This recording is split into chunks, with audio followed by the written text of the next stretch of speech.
Merci de m'accueillir. Alors, je précise juste, pour éviter les procès, que je suis éditeur chez Albert Michel, mais pas directeur de la collection. On m'a demandé d'intervenir sur ce sujet, sur lequel je suis déjà intervenu plusieurs fois, parce que manifestement, ça interpelle. Parce qu'au-delà de l'actualité et des tensions, il y a une volonté de comprendre, et de comprendre d'une manière objective. Alors, en tant que juif, on sait beaucoup de choses sur l'islam, on ignore beaucoup de choses, mais on sait beaucoup de choses.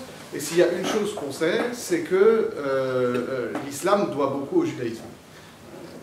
Et pour comprendre comment ça s'est fait, cette notion-là, qui n'a pas été évidente d'ailleurs, c'est-à-dire que ce qui est assez frappant, c'est que l'idée qu'il y a une proximité entre l'islam et le judaïsme, et que l'islam a emprunté des choses au judaïsme, c'est quelque chose qui, dans la science occidentale, est relativement récent, puisque ça date du premier tiers, je crois, voire la première moitié, du 19e siècle.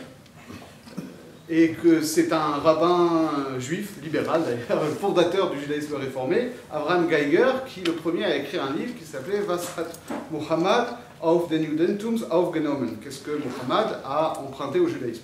Et avant ça, il n'y avait pas de savoir scientifique là-dessus. Donc l'islamologie occidentale moderne a été fondée par des juifs.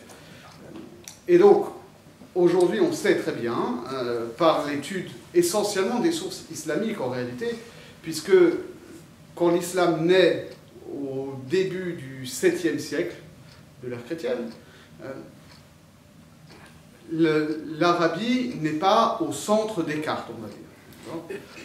Et on n'a pas, pour l'Arabie pré-islamique, des archives historiques comme on en a pour l'Empire byzantin, par exemple. C'est quand même une province qui est éloignée, mais qui n'est pas non plus à l'écart du monde. Puisque, et ça c'est un effet qu'on a au niveau de la représentation graphique de la carte du monde, qu'on a l'impression que la péninsule arabique, c'est quelque chose qui est excentré par rapport à la Méditerranée. Puisqu'on a une vision naturelle de s'imaginer que le centre de l'histoire, c'est, si ce n'est l'Europe, au moins le monde méditerranéen, parce qu'il y a la Grèce, parce qu'il y a l'Égypte, parce qu'il y a Rome, parce qu'il y a Eretz Israël, et que l'Arabie, ce serait quelque chose qui est excentré par rapport à ça. Or, pas tant que ça, puisque, si vous représentez, alors je vais essayer de le faire à l'envers pour vous que ce soit dans le bon sens, vous avez donc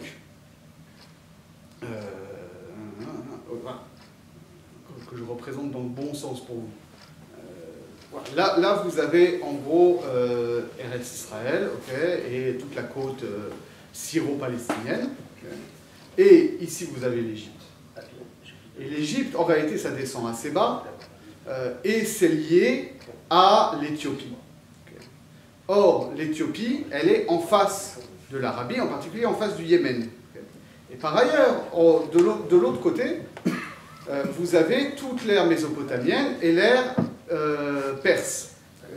Or, à l'époque de la naissance de l'islam, il y a depuis longtemps un conflit entre les empires perses et l'empire byzantin qui se fait, comme on dit aujourd'hui, par proxy, par des intermédiaires, qui est qu'il y a un royaume juif au Yémen, en tout cas le roi et la cour sont juifs, qui est en guerre avec le roi chrétien d'Éthiopie. Et en réalité, le roi juif du Yémen est soutenu par l'Empire perse, et le roi chrétien d'Éthiopie est soutenu par l'empereur byzantin. Donc ils se font la guerre par proxy. Donc déjà, on a cette partie-là qui... Le Yémen, c'est pas du tout excentré, c'est un des nœuds du conflit entre les deux grands empires de l'époque. Et par ailleurs, l'autre côté de la péninsule arabique, vers le haut, est constitué de tribus arabes, et même de royaumes arabes à l'époque. Il y a notamment deux grands royaumes, qui sont le royaume des Rassanides et le royaume des Lahmides. Il y en a, si je me trompe, vous me corrigerez, mais il me semble que les Rassanides sont plutôt vers l'Irak et sont des vassaux des Perses, et les Lahmides, de l'autre côté, sont plutôt vers la Jordanie actuelle, et sont des vassaux de l'Empire byzantin. Et donc ce sont des royaumes arabes associés aux empires, et qui nous ont donné, par exemple, Petra, d'accord? C'est des héritiers des gens qui ont construit Petra et toutes ces grandes villes nabatéennes qu'il y a aujourd'hui en Jordanie. Et c'est ceux qui sont un peu plus bas dans la péninsule arabique, c'est-à-dire ce qu'on appelle le Hejaz, la région de la Mecque et de Médine, sont des gens qui ne sont pas des bédouins non plus. Ce sont des gens qui habitent dans des villes, avec des oasis, avec des itinéraires commerciaux, et ces itinéraires commerciaux vont d'un côté jusqu'au Yémen, et de l'autre côté jusqu'en Eretz Israël, notamment jusqu'à Gaza. Gaza, aujourd'hui c'est une très mauvaise réputation, mais il faut bien voir que c'est un endroit extrêmement riche, extrêmement fertile, où on produit énormément de fruits et légumes. Je lisais encore la dernière fois dans une chouva du Maharid, Rabbi Yosef Trani au XVIe siècle, qui discute de savoir est-ce que Gaza ça fait partie d'Eretz Israël ou pas. Il dit tout le monde sait, tous les juifs qui ont toujours habité à Gaza ont toujours su que ça ne faisait pas partie d'Eretz Israël, et même les gens qui habitent à Yerushalayim, parce que les gens qui habitent à Yerushalayim font venir leurs fruits et légumes de Gaza. Vous voyez, donc c'est une histoire, au XVIe siècle c'est comme ça n'a pas commencé avec les histoires de Shemitah. Et à l'époque de l'Antiquité tardive, aussi Gaza c'est un endroit, c'est un pôle commercial. Et donc les tribus qui vivent dans le Hijaz sont des tribus commerçantes qui ont des réseaux commerciaux qui vont donc de Eretz Israël jusqu'au Yémen. Et la Mecque est un centre de pèlerinage qui est tenu par la tribu des Quraysh, qui est une très grande tribu et qui justement tire son prestige du fait qu'elle a réussi à pacifier toute la péninsule en évitant les razzias et les pillages pour les bienfaits du commerce. Et donc, dans cette péninsule arabique, plus précisément dans cette région du Hijaz, il y a aussi beaucoup de juifs. Il y a beaucoup de juifs qui sont, pour une part, alors c'est pas très clair, mais on arrive quand même à déterminer que dans la ville de Yathrib, qui s'appellera après Médine, d'accord? Médine, c'est Madinat al-Nabi, d'accord? C'est donc la cité du prophète. Et c'est un mot hébreu, d'accord? Dans cette ville de Yathrib, la future Médine, il y a beaucoup de juifs. Il y a 3 tribus juives qui descendent en grande partie de Kohanim. Et il y a sans doute là-dedans aussi des tribus arabes qui se sont converties au judaïsme il y a longtemps. Et ces 3 tribus-là, c'est vraiment les tribus qui tiennent la ville. Et qui sont aussi des tribus commerçantes et qui ont beaucoup de biens, de terres cultivées autour, etc. Donc, tout ça pour vous dire que l'Arabie dans laquelle naît l'islam, c'est pas comme l'a représenté l'orientalisme occidental, chez Renan par exemple, une sorte de désert en dehors de l'histoire, où tout le monde était livré à l'idolâtrie et à l'ignorance, etc. C'est un endroit qui est certes excentré par rapport aux grandes civilisations, mais qui est complètement interconnecté entre elles. Et où il y a donc des juifs, où il y a un royaume juif au Yémen juste à côté, où il y a aussi, à côté de ce royaume juif du Yémen, il y a aussi des cités chrétiennes comme Najran, qui est aussi au Yémen. Et il y a aussi des chrétiens dans les diverses villes, on ne sait pas exactement de quelle tendance ils sont, mais ils sont chrétiens. Et donc c'est un milieu qui est déjà très familier on va dire, de la culture judéo-chrétienne, pour le dire très rapidement.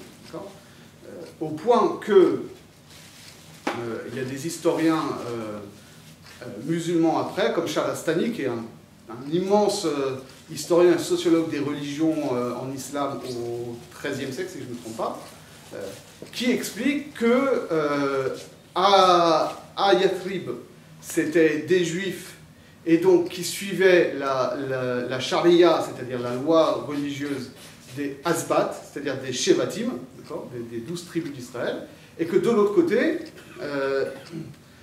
à la Mecque, c'était des descendants d'Ismaël qui suivaient la charia des Kabaïl, c'est-à-dire des tribus, mais que c'était aussi une loi abrahamique. En tout cas, c'est comme ça que ça s'est construit dans la conscience musulmane.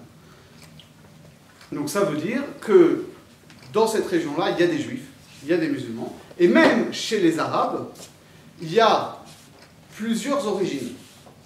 Il y a des Arabes du sud du Yémen qui sont venus s'installer dans cette région-là. Il y a donc, mais le Yémen, il faut voir que c'est pas du tout le désert, hein, c'est un endroit très vert, très luxuriant, avec une civilisation urbaine très ancienne. Vous avez au milieu des tribus bédouines, mais vous avez aussi des Arabes urbains qui disent descendre de Ishmaël et qui sont venus du nord pour s'installer dans cette région-là. Donc c'est une sorte de melting pot comme ça, religieux. Et donc quand Mohammed commence sa prédication, vers 620, j'ai toujours du mal avec les dates, vers 620 à la Mecque, au début, il n'est pas en train de proposer une nouvelle religion. On n'est pas en train d'inventer une nouvelle religion. Le projet de Mohammed, qui croit être prophète, c'est avant tout d'appeler les gens à la tchouva. C'est-à-dire qu'il s'adresse à des gens qui ont une culture biblique, abrahamique, ismaélite, on va dire, et il leur dit il faut qu'on revienne à ça, il faut qu'on purifie notre religion de l'idolâtrie qui s'est infiltrée là-dedans, et il faut qu'on revienne au message original, qui est le message de la Torah, d'accord, à la base. Et ensuite, comme il va être persécuté par sa propre famille, son propre clan, pas tellement pour des raisons religieuses en tant que telles, c'est pas une question de croyance, c'est surtout que le business des Quraysh, il est fondé sur le pèlerinage de la Mecque avec toutes ses idoles, etc.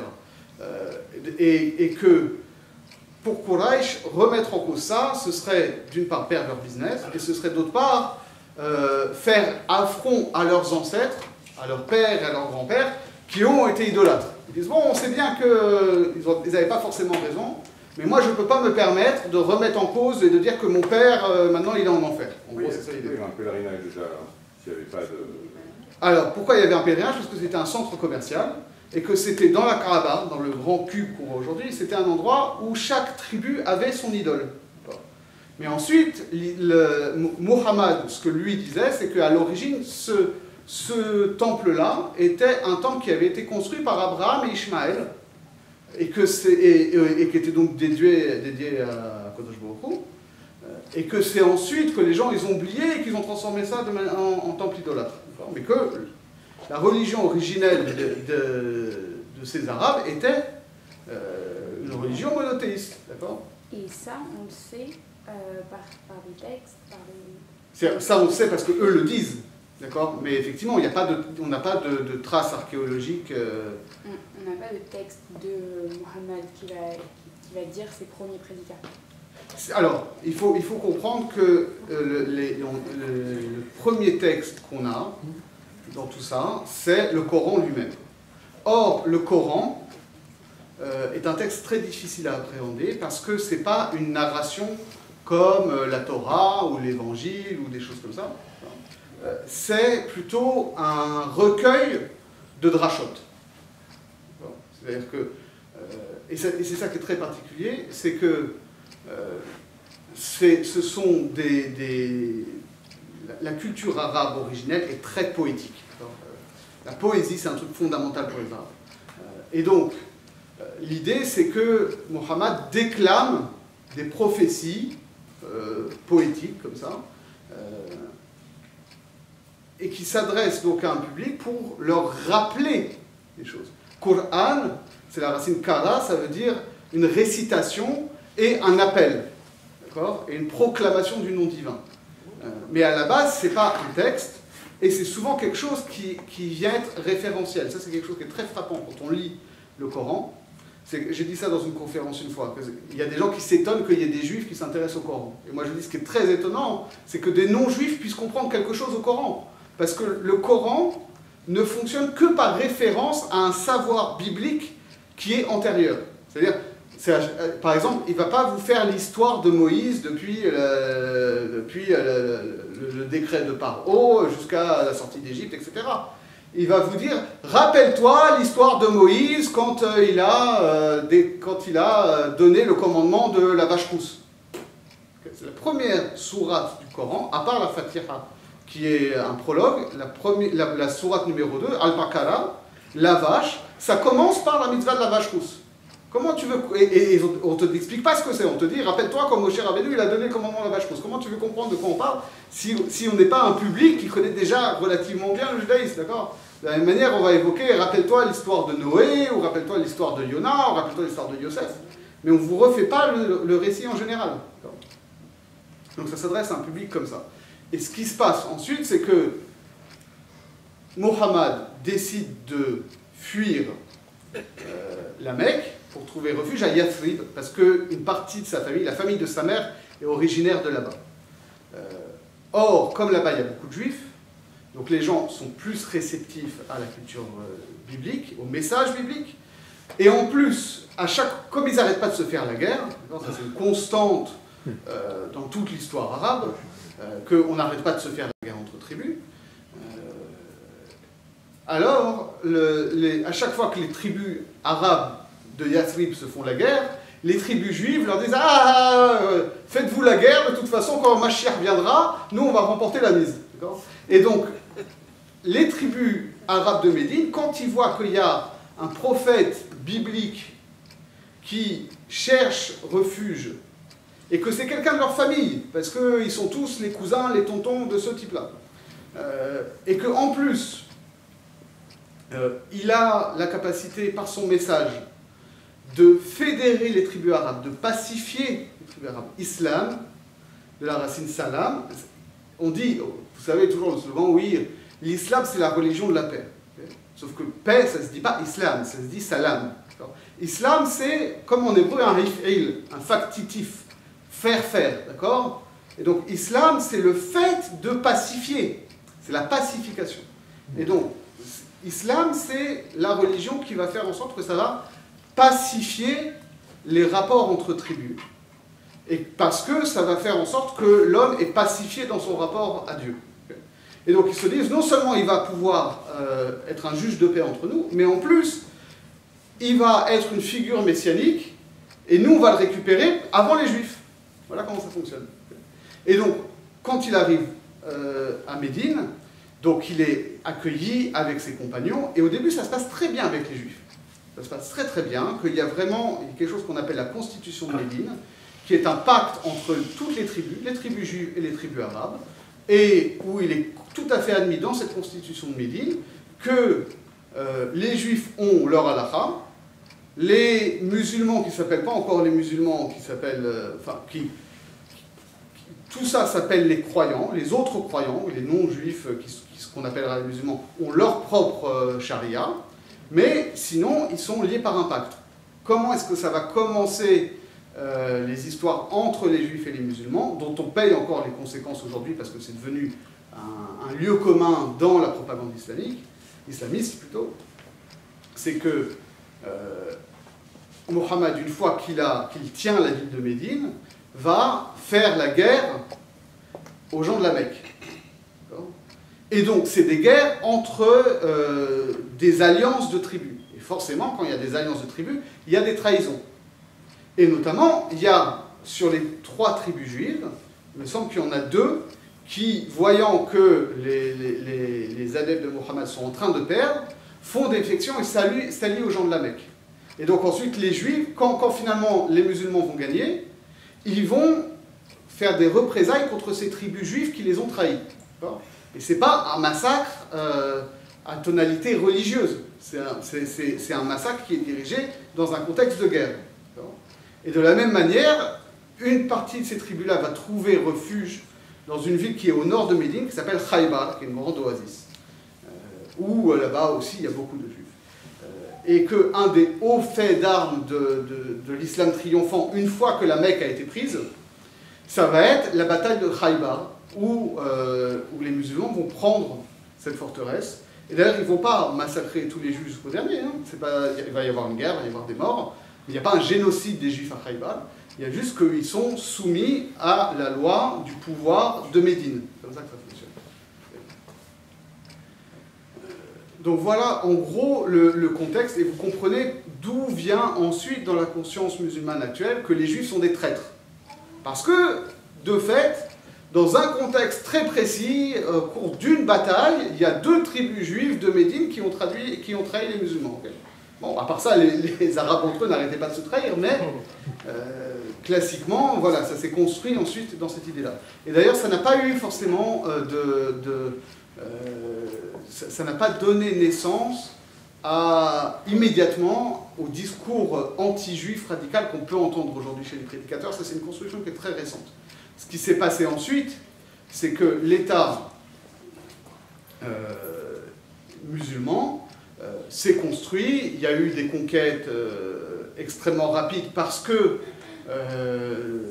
tout d'abord, les Perses n'ont pas pris la mesure de la menace, les Byzantins non plus, que les 2 empires sortaient d'une guerre longue et épuisante, et donc ils étaient désorganisés, que les royaumes arabes, qui servaient normalement de tampon, finalement ont assez vite perdu et se sont rangés aux côtés des musulmans. Donc ils ont conquis, ils ont eu un empire, et ensuite ils ont récupéré les structures administratives et on va dire la culture politique des empires qu'ils ont conquis. Et en particulier, donc ils ont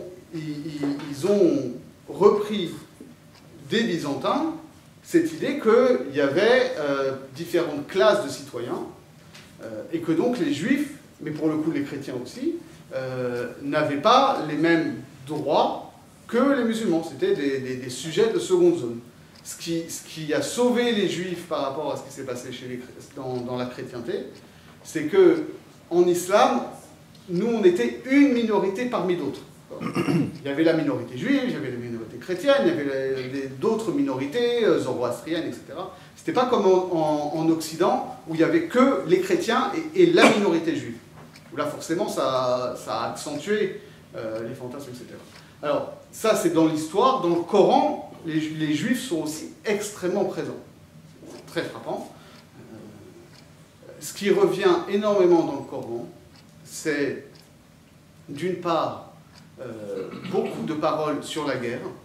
Mais pourquoi? Pas parce que c'est le fond théologique en soi, parce que ce sont des harangues prophétiques, et dans le contexte médinois où c'est un contexte de guerre, alors Mohammed n'arrête pas de rappeler les hauts faits et de vitupérer contre ceux qui ont manqué de courage, etc. Donc il y a des encouragements au courage au combat. Et pareil, on parle aussi énormément des Juifs. Pourquoi on parle énormément des Juifs? D'une part parce que le noyau, c'est donc un rappel de l'histoire biblique, donc on parle dans ce contexte-là des Bani Israël, parce qu'on rappelle l'histoire biblique. Par ailleurs, on parle des Juifs al-Yahoud, parce qu'on parle justement de la réalité sociologique des Juifs contemporains de Muhammad, en disant qu'ils sont parfois infidèles au message biblique lui-même. Quoique pas toujours, c'est-à-dire que ce n'est pas une construction où on opposerait le judaïsme rabbinique au judaïsme biblique, parce que le Coran lui-même reconnaît et célèbre le fait qu'il y a des ahbar, c'est-à-dire la version arabe des chaverim, c'est-à-dire des rabbanim en fait, qui, eux, sont sincères dans la religion et dans leur pratique, et qu'il faut aller les voir pour avoir la bonne interprétation de la Torah. Ça, c'est aussi dans le Coran. Et on trouve à l'inverse des condamnations de certains juifs qui, par exemple, ne font pas Shabbat. Donc on leur dit, ne faites pas comme les juifs qui ne font pas Shabbat, parce qu'ils ne respectent pas leur loi. Et en réalité, c'est ça qu'il faut voir, c'est qu'il y a un discours ambivalent dans le Coran. Il y a des fois où les juifs sont célébrés et des fois où ils sont condamnés. Mais il faut bien comprendre qu'à la base, c'est un discours qui s'adresse à une communauté musulmane qui est en formation. Et à laquelle Muhammad donne comme modèle le peuple d'Israël. Et il leur dit, voilà, regardez, le peuple d'Israël, il a été choisi par Dieu, et il lui a promis, il lui a fait des miracles, et il l'a nourri, et il l'a fait sortir d'Égypte, et il a voulu l'emmener en Eretz Israël, et les Juifs ont été ingrats, et parce qu'ils ont été ingrats, alors ils ont perdu le bénéfice des promesses divines. Et donc, pourquoi il dit ça? Pas pour faire un cours d'histoire juive, mais pour dire, vous les musulmans, aujourd'hui, vous êtes en quelque sorte les nouveaux-nés d'Israël, vous avez été choisis par Dieu qui vous a envoyé un prophète, mais ne vous imaginez pas que c'est gagné. C'est-à-dire, si vous faites des bêtises, si vous êtes infidèle à la parole de Dieu qui vous a envoyé, alors vous perdrez cette élection comme les Juifs l'ont perdu avant vous. C'est ça le discours qui est mis en place. Excuse-moi, par rapport à ce que dit Mohamed, il y a l'idée de Yitzhak ou Ishmaël, comment il le met en avant? Alors ça, je vais en parler après, mais on peut... Cette élection par rapport à... Alors on va en parler à la fin, j'espère que je vais... Il y a une guerre de départ qui est en dehors de ce contexte historique, c'est l'élection entre Ishmaël et Yitzhak. En fait, ça ne joue pas un grand rôle dans le Coran. Ah non, ça ne joue pas un grand rôle dans le Coran. On n'en dit rien, pour le dire très rapidement, après on reviendra sur la fin sur les Mirta Yomi Rachid, etc. Ce qui est frappant, c'est qu'on dit toujours, oui, le Coran, il dit que c'est Ishmaël et pas Yitzhak qui a été sacrifié. Okay, ben ça, c'est faux. C'est faux parce qu'en fait, le Coran ne dit pas qui a été sacrifié. C'est-à-dire, on parle de Yitzhak et Ishmaël, et ensuite, on dit que le fils que Dieu a demandé à Abraham de sacrifier le fils de la promesse. Okay. C'est comme ça que c'est marqué. Et donc, les commentateurs sont divisés. Par exemple, Tabari, qui est le plus grand commentateur du Coran, c'est-à-dire le commentaire du Coran de Tabari, ça fait ça sur mon étagère, okay, il dit, c'est un compilateur, il rapporte toutes les opinions, et il dit voilà, il y en a qui pensent que c'est Yitzhak, il rapporte tous ceux qui pensent que c'est Yitzhak, et il dit il y en a d'autres qui sont moins nombreux qui pensent que c'est Ishmaël, il rapporte tous ceux qui pensent que c'est Ishmaël, et il dit moi je pense que c'est Yitzhak parce que le fils de la promesse, ça correspond à Yitzhak, et pas à Ishmaël, parce que c'est le fils qui a été promis à Sarah, etc. Alors, il y a d'autres commentateurs qui, eux, disent non, c'est Ishmaël. Mais en réalité, c'est pas si tranché que ça, et ça joue pas un rôle vraiment. Aujourd'hui, personne ne le sait. Moi qui ai fréquenté beaucoup de scientifiques donc, qui avaient appris un peu comme ceux qui apprennent je pense, à Talmud Torah, comme ça, qui lisaient le Coran, comme ça, ils faisaient leur prière rapidement, quoi, les scientifiques. Personne, moi je me parle, pour eux c'était clair, il n'y avait aucune marloquette. Oui, mais parce que c'est ce qu'on leur a raconté au Talmud Torah. De quoi, que c'est Ishmael? Voilà, c'est ça, aujourd'hui, pourtant bon, Tabari c'est quand même le Rashi de l'islam. Oui, mais personne ne lit, à part ça c'est le gros problème de l'islam de tout temps, et en particulier contemporain par rapport à nous, c'est qu'il y a une immense culture savante, d'exégèse, de philosophie, d'histoire, de grammaire, etc. Mais ce n'est pas quelque chose qui est enseigné au plus grand nombre. C'est une fois que les gens, qu'il y a quelques petits individus qui se sont distingués par des capacités d'apprentissage exceptionnelles, qu'eux, on va les prendre et on va leur dire, toi, tu vas devenir un professionnel de la religion et tu vas apprendre à lire les textes, etc. Mais autant nous, nos enfants, ils font Rashi à partir du CE1 ou CE2, autant eux, il n'y a personne qui fait des commentaires coraniques, même de toute leur vie, s'ils ne sont pas particulièrement branchés là-dessus. Ouais, je ne suis pas sûr, j'ai l'impression qu'ils lisent un peu comme si. Moi, j'ai l'impression quand même. Alors, ça, c'est récent. Récemment, il y a cette tendance, justement, islamiste, pour le coup, où il y a un mouvement de reconquête religieuse, et où des mouvements de reconquête religieuse, comme le Tablir, ou les frères musulmans, ou les salafistes, etc., sont en rupture avec l'islam traditionnel, et donc et ça marche. Pourquoi? Parce qu'ils disent aux jeunes, nous on va vous apprendre le vrai islam, on va vous montrer les vrais textes, et eux-mêmes maîtrisent. Sauf qu'en réalité, là-dedans aussi, ils font un choix qui est très partial, parce que pour le coup, voilà, ils ne vont jamais leur montrer les trucs dans Tabari qui vont contre le modèle que eux veulent imposer. D'accord? Je continue un petit peu. Voilà. Alors, ce que nous on sait un peu, mais même moi j'ai souvent du mal à prendre la mesure de la chose, c'est que la halacha et la sharia sont très très proches sur plein de sujets. C'est-à-dire, on sait qu'il y a des règles pour la prière qui sont comme chez nous. On sait qu'il y a des notions, et d'ailleurs, la prière en arabe, ça dit salat. Okay? Salat, c'est pas un mot arabe à la base, c'est un mot araméen qui est seluta. En araméen, quand on dit pour dire tfila, on dit seluta. Okay? On voit ça dans le Talmud. On parle, dans le Kaddish. Titkabel seloteron. Ouais, Titkabel seloteron, varoteron, etc. Okay? C'est un mot du fond. Le pèlerinage, Hajj, c'est Hag. D'accord ? Il y a plein de mots comme ça. Une grosse partie du vocabulaire technique de la religion islamique vient de l'hébreu et de l'araméen, parce que l'araméen c'était la langue des chrétiens de la région. Mais ça va plus loin, c'est-à-dire que on sait qu'il y a des règles sur la cache-route, on sait moins par exemple qu'il y a des règles de nida en islam. Et que, alors il n'y a pas de mikvé au sens où nous on l'entend, mais il y a des règles comme chez nous, où la femme elle doit surveiller son cycle, où elle doit faire des bdikotes pour être sûre que le cycle est fini, et où elle doit prendre un bain quand c'est fini.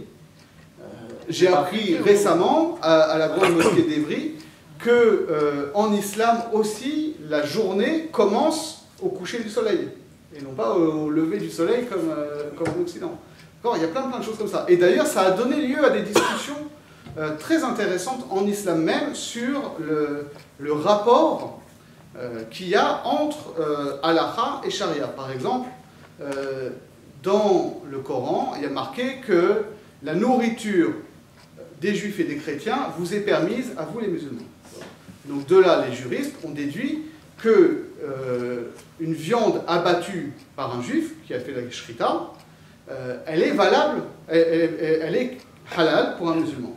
Maintenant, ça pose des questions, c'est-à-dire que est-ce qu'il faut, par exemple, pour que la shrita musulmane soit valable, il faut qu'il y ait ce qu'on appelle tasmiya, c'est-à-dire qu'on prononce le ism, le shem, le nom divin dessus, d'accord ? Qu'on dise bismillah, etc. Les juifs ne disent pas bismillah. Alors, qu'est-ce qu'ils disent? Alors, il y a un hadith qui rapporte au nom de l'imam, les juifs disent, alors j'ai écrit un article là-dessus où j'ai pu reconstituer le texte parce que c'était complètement corrompu, il dit, les juifs disent, si tu entends qu'ils disent ça, ça veut dire qu'ils ont dit le nom d'Hachem et tu peux manger leur viande. Autre question qui se pose, voilà, un juif, il fait la shrita et il dit, la bête elle est tréfa, donc nous on ne peut pas la manger. Mais les musulmans, ils n'ont pas de loi de tréfote. Alors, est-ce que lui peut manger la viande sacrifiée par un juif, enfin abattue par un juif, selon une shrita qui d'un point de vue musulman est valable, mais d'un point de vue juif n'est pas valable?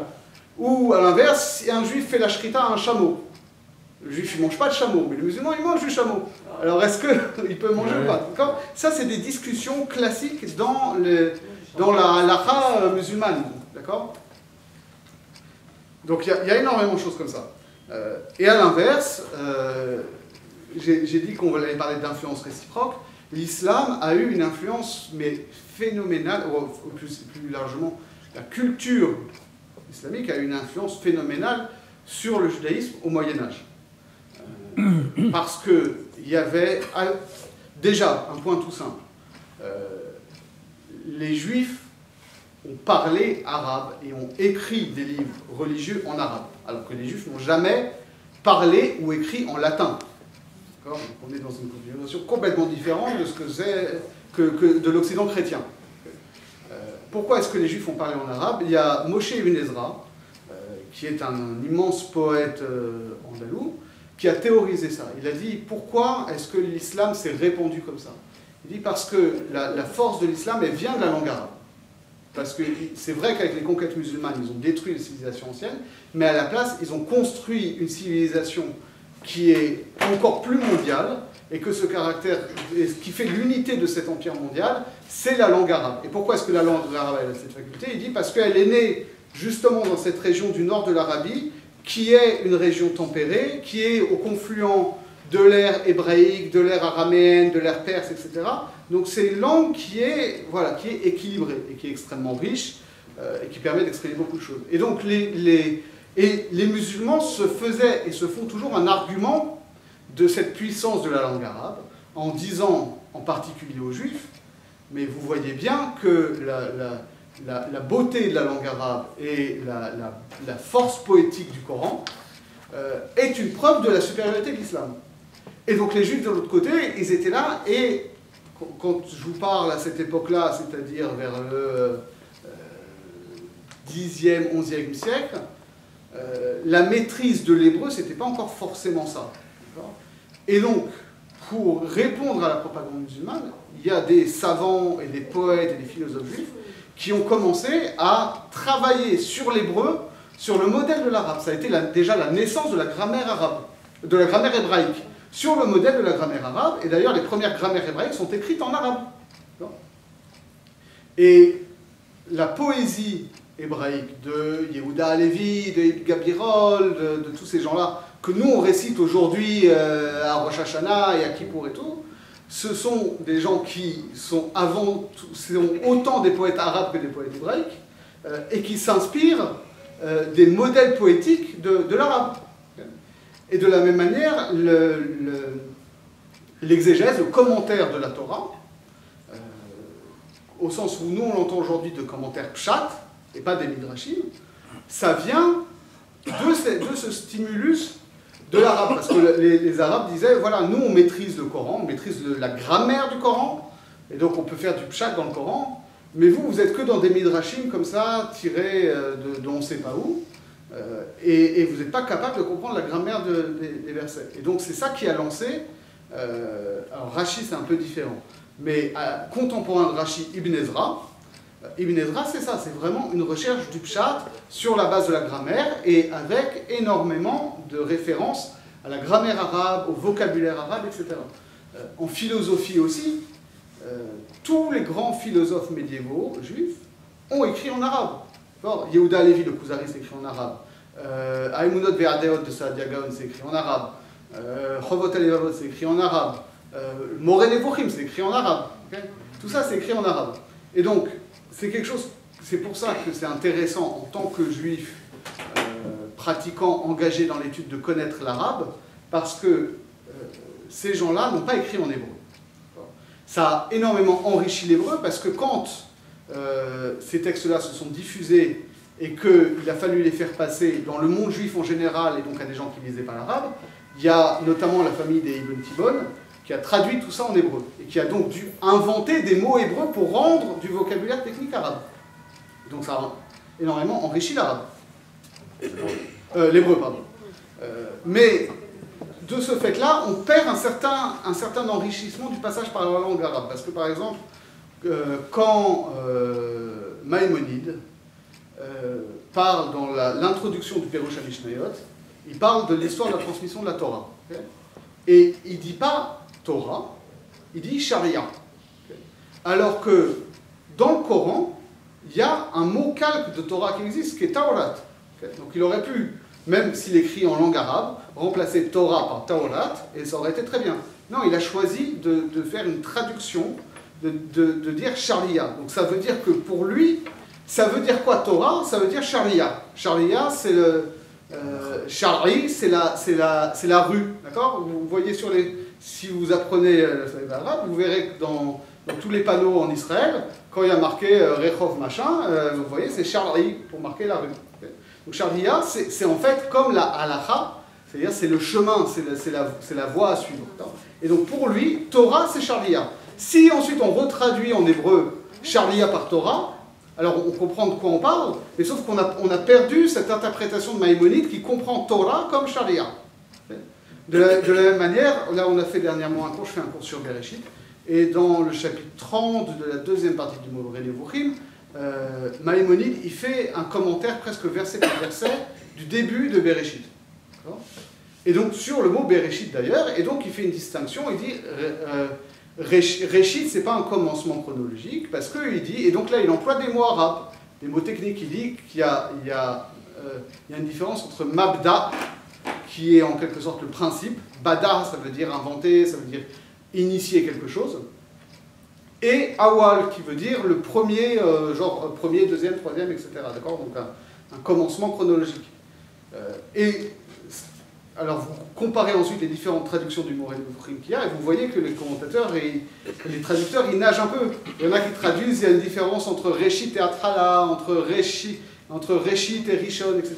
Mais c'est vrai que on comprend, mais on perd le fait que Maïmonide, il écrivait avec un vocabulaire qui a déjà un sens en arabe dans une culture religieuse et philosophique qui est très établie. Parce que, pour dire rapidement, cette histoire de Mabda, cette racine Bada, elle joue un rôle fondamental dans la philosophie arabe et islamique sur la conception de la création et de la manifestation de Dieu dans le monde, etc. Bon, très rapidement. Donc si on perd ça, on perd quelque chose. Et plus encore, donc, on sait très bien qu'il y a, dans le Coran, il y a non seulement du matériau biblique, d'accord, des épisodes bibliques, il y a des choses qui ne sont pas dans le Chumash ou dans le Tanakh, mais qui sont dans des Midrashim. Et là, c'est intéressant que le Coran, quand il parle de ça, il dit que c'est dit dans la Torah. Alors, il y en a qui veulent dire, oui, ça veut dire qu'ils ne connaissaient pas vraiment la Torah. Parce qu'il attribue à la Torah des choses qui sont dans le Midrash. Non, ceux qui font ce commentaire-là n'ont pas compris ce que c'est la Torah. C'est que la Torah, ça inclut la Torah écrite et ça inclut la Torah orale. Et donc, le Coran, il assume comme son héritage aussi la Torah orale, et donc énormément de Midrashim. Et le plus connu, c'est cette fameuse histoire d'Abraham qui brise les idoles de la boutique de son père. Ça, tous les enfants juifs le connaissent, au point que de la même manière que tous les enfants et même plus grands musulmans sont persuadés que dans le Coran il y a marqué que c'est Ishmaël qui a failli être sacrifié, il y a beaucoup d'enfants d'école juive qui sont persuadés que cette histoire d'Abraham qui brise les idoles, c'est dans le Chumash, d'accord? Parce qu'on leur raconte tellement ça que c'est tellement la base, etc. Alors c'est pas dans le Chumash, okay, c'est dans le Midrash, on trouve ça dans le Midrash Rabbah. Par contre c'est dans le Coran. Et donc il y a plusieurs années maintenant, parce que c'est pareil en 2012, quand j'ai dirigé un collectif qui s'appelle Aux origines du judaïsme, qui est comme ça une histoire intellectuelle et sociale du judaïsme. Donc il faut illustrer des livres encyclopédiques comme ça, et c'est pas forcément facile, parce que nous les juifs, on n'est pas très forts en iconographie, d'accord? On n'a pas beaucoup de livres illustrés, à part des Haggadot. Alors, en général, qu'est-ce qu'on fait quand on est éditeur? On va chercher des illustrations dans le domaine chrétien. Parce que là, les chrétiens, ils ont énormément dessiné et peint des scènes bibliques et tout. Et moi, j'ai eu l'idée, justement, pour casser un peu cette référence chrétienne constante, d'aller chercher une miniature persane avec ce dessin de Abraham brisant les idoles. Parce que pour le coup, comme c'est un épisode coranique, donc il y a eu des Corans illustrés en perse, et donc cet épisode-là, il est illustré. Voilà. Et autre exemple qu'on a, qui est encore plus... je sais que ça fait beaucoup discuter. La dernière fois, c'est parce que c'est passé dans la vidéo du gala l'année dernière, alors tout le monde est venu me voir, ah c'est vrai, comme machin. Alors, et la chose est comme ça. Vous connaissez tous ce midrash qui dit que Abraham, après avoir renié l'idolâtrie, s'est mis en recherche du vrai Dieu. Et qu'au début, il s'est tourné vers les astres, et qu'il a vu d'abord le soleil, et il s'est dit, waouh, c'est un truc tellement extraordinaire que c'est ça qui doit être le vrai Dieu. Et puis après, le soleil s'est couché, il s'est dit non, s'il est capable de changement, c'est pas le vrai Dieu. Alors après, il a vu la lune, qui elle est présente même quand le soleil n'est pas là. Alors il s'est dit, ça doit être ça le vrai Dieu. Et puis il a vu qu'il y avait des phases de la lune, alors il s'est dit non, c'est pas ça le vrai Dieu. Donc c'est comme ça qu'il est venu à la connaissance d'Akadosh Baruch Hu. Okay. Et bien, ce midrash-là, que tout le monde connaît, n'est dans aucun recueil de midrash classique. Par contre, il est dans le Coran. Et la première occurrence qu'on a dans la littérature juive de ce midrash-là, c'est chez Maïmonide dans le Moreh Nevuchim.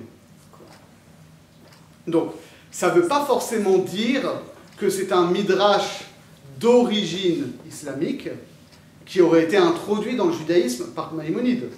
Il est fort possible que ce soit un midrash juif antérieur au Coran, dont la première attestation c'est dans le Coran, qui a continué à circuler oralement parmi les juifs, qui, comme c'était une histoire très connue chez les musulmans aussi, ben ça a connu une certaine popularité parmi les juifs aussi, jusqu'à ce que ce soit repris par écrit par Maïmonide, et puis à partir de là, ça s'est diffusé.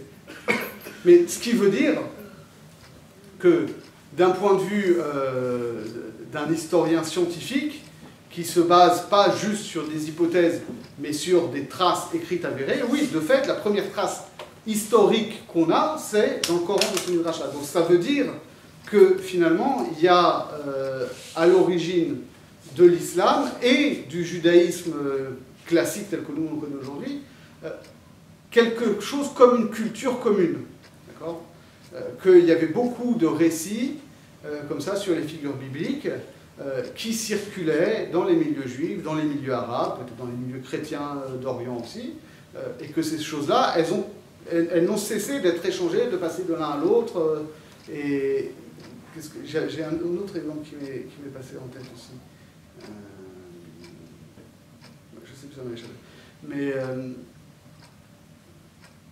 Mais voilà, donc, et finalement, c'est ça qui s'est perdu par la suite. C'est-à-dire que quand les choses se sont sclérosées, chacun il s'est enfermé dans sa propre conception en étant persuadé qu'il a tout inventé et que les autres n'ont fait que copier ou que machin, etc. Et c'est pour ça que j'ai des amis, des élèves qui me disent « Ouais, mais bon, toi, t'es un rave, tu fais de la Gemara, pourquoi tu t'intéresses à l'islam ?» Parce que je leur dis « Moi, j'ai pas de problème avec mon identité juive. Je peux m'intéresser à l'islam, mais si je pensais que l'islam est factuellement vrai, alors je deviendrais musulman. Si je ne suis pas devenu musulman, c'est que je peux trouver un intérêt dedans, mais que ça n'emporte pas ma croyance intime. Par contre, pourquoi ça m'intéresse? C'est parce que face à un discours, pourquoi je pense que pourquoi je suis juif et pas musulman? Parce que je pense que le judaïsme est plus vrai que l'islam. Mais une fois que j'ai posé ça, ça ne peut pas rester une pétition de principe. Et voilà, parce que je suis juif, alors je pense que c'est les juifs qui ont le judaïsme qui a raison et que l'islam il a tort. Et que donc 100% du judaïsme c'est vrai, et que l'islam c'est un truc qui est complètement séparé et que tout est faux. Alors qu'en réalité, nous, on se rend compte que l'intersection, elle est à 90%. Et que donc, si je veux comprendre pourquoi est-ce que le judaïsme est plus vrai que l'islam, j'ai besoin de savoir quels sont les points sur lesquels il ne diffère pas. Parce que je ne peux pas dire, voilà, le judaïsme, il est plus vrai que l'islam parce que dans le judaïsme, on raconte qu'Abraham, il a découvert Dieu en contemplant les astres, alors que c'est une science musulmane. Tu sais, j'ai une question hyper naïve, parce qu'en fait, il y a un truc dans lequel je bug. C'est que la Torah, on dit que c'est divin. D'accord, c'est la loi écrite pour nous. Oui. Ça veut dire que c'est le pshat, c'est divin, c'est une parole divine, quoi. Donc après, nous, on a la loi orale qui est une transmission et qui après a été mise par écrit, donc avec les marques loquettes, etc. Donc finalement, le Coran, c'est quoi dans tout ça? C'est une loi écrite, c'est une loi orale? Enfin, c'est peut-être un peu naïf ce que je pose, mais c'est divin, c'est pas divin de point de vue de l'islam. Parce que quand tu parles de vérité ou de fausseté de l'islam, bon, tu dis, toi tu prêches pour ta paroisse, donc forcément tu penses que le judaïsme c'est vrai, mais eux, leur véracité, elle la trouvent où? Parce que c'est divin? Ou parce que Mahomet c'est un prophète qui a reçu une parole divine?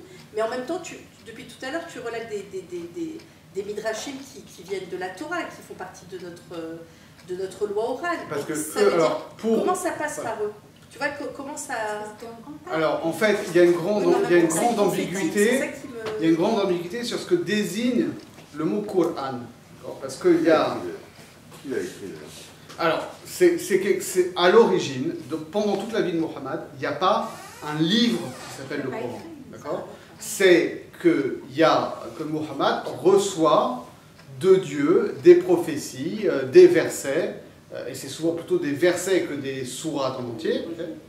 C'est des versets épars comme ça, et qui sont énoncés en fonction de circonstances particulières. Et que ensuite,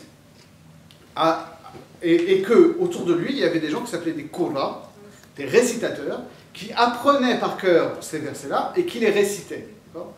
Et après sa mort, parce qu'il y a eu des grandes guerres, et notamment il y a eu une bataille, je crois que c'est la bataille de... comment elle s'appelle? J'ai un trou, mais on a fait un livre dessus.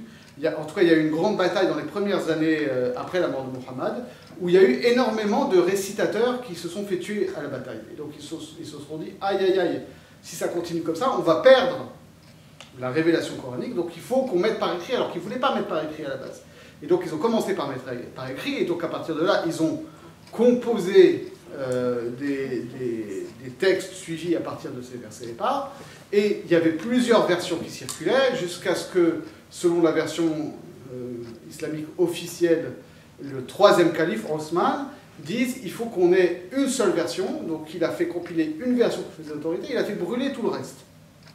Et à partir de là, dans la culture musulmane classique, on a complètement confondu le Coran en tant que proclamation prophétique initiale orale et circonstanciée, et ce qu'on appelle en plus justement le mushaf, c'est-à-dire le recueil, le Coran sous forme de livre, qui lui a été compris comme un nouveau livre sacré qui vient remplacer la Torah et l'Évangile.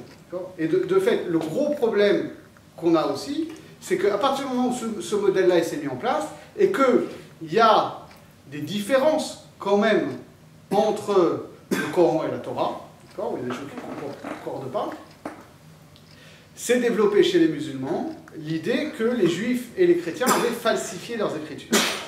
C'était des faux.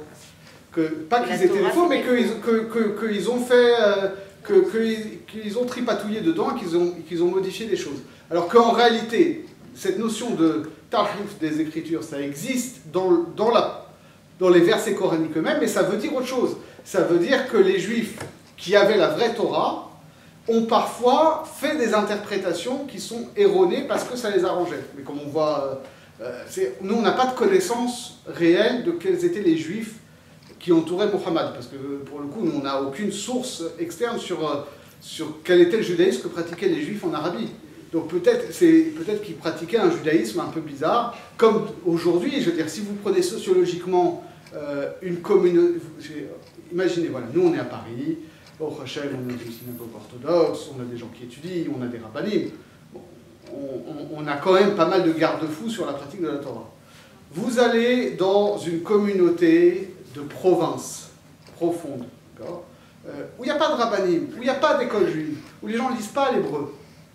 Les gens peuvent pratiquer le judaïsme, mais au bout de quelques générations, ça peut donner un truc un peu bizarre.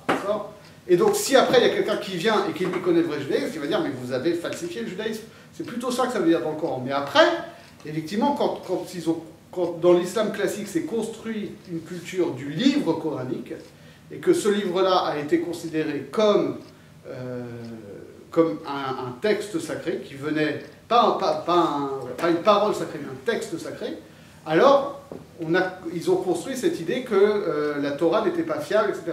Mais en réalité, quand on lit les sources musulmanes classiques, on trouve les deux. C'est-à-dire qu'on trouve des fois le prophète ou ses successeurs qui mettent en garde contre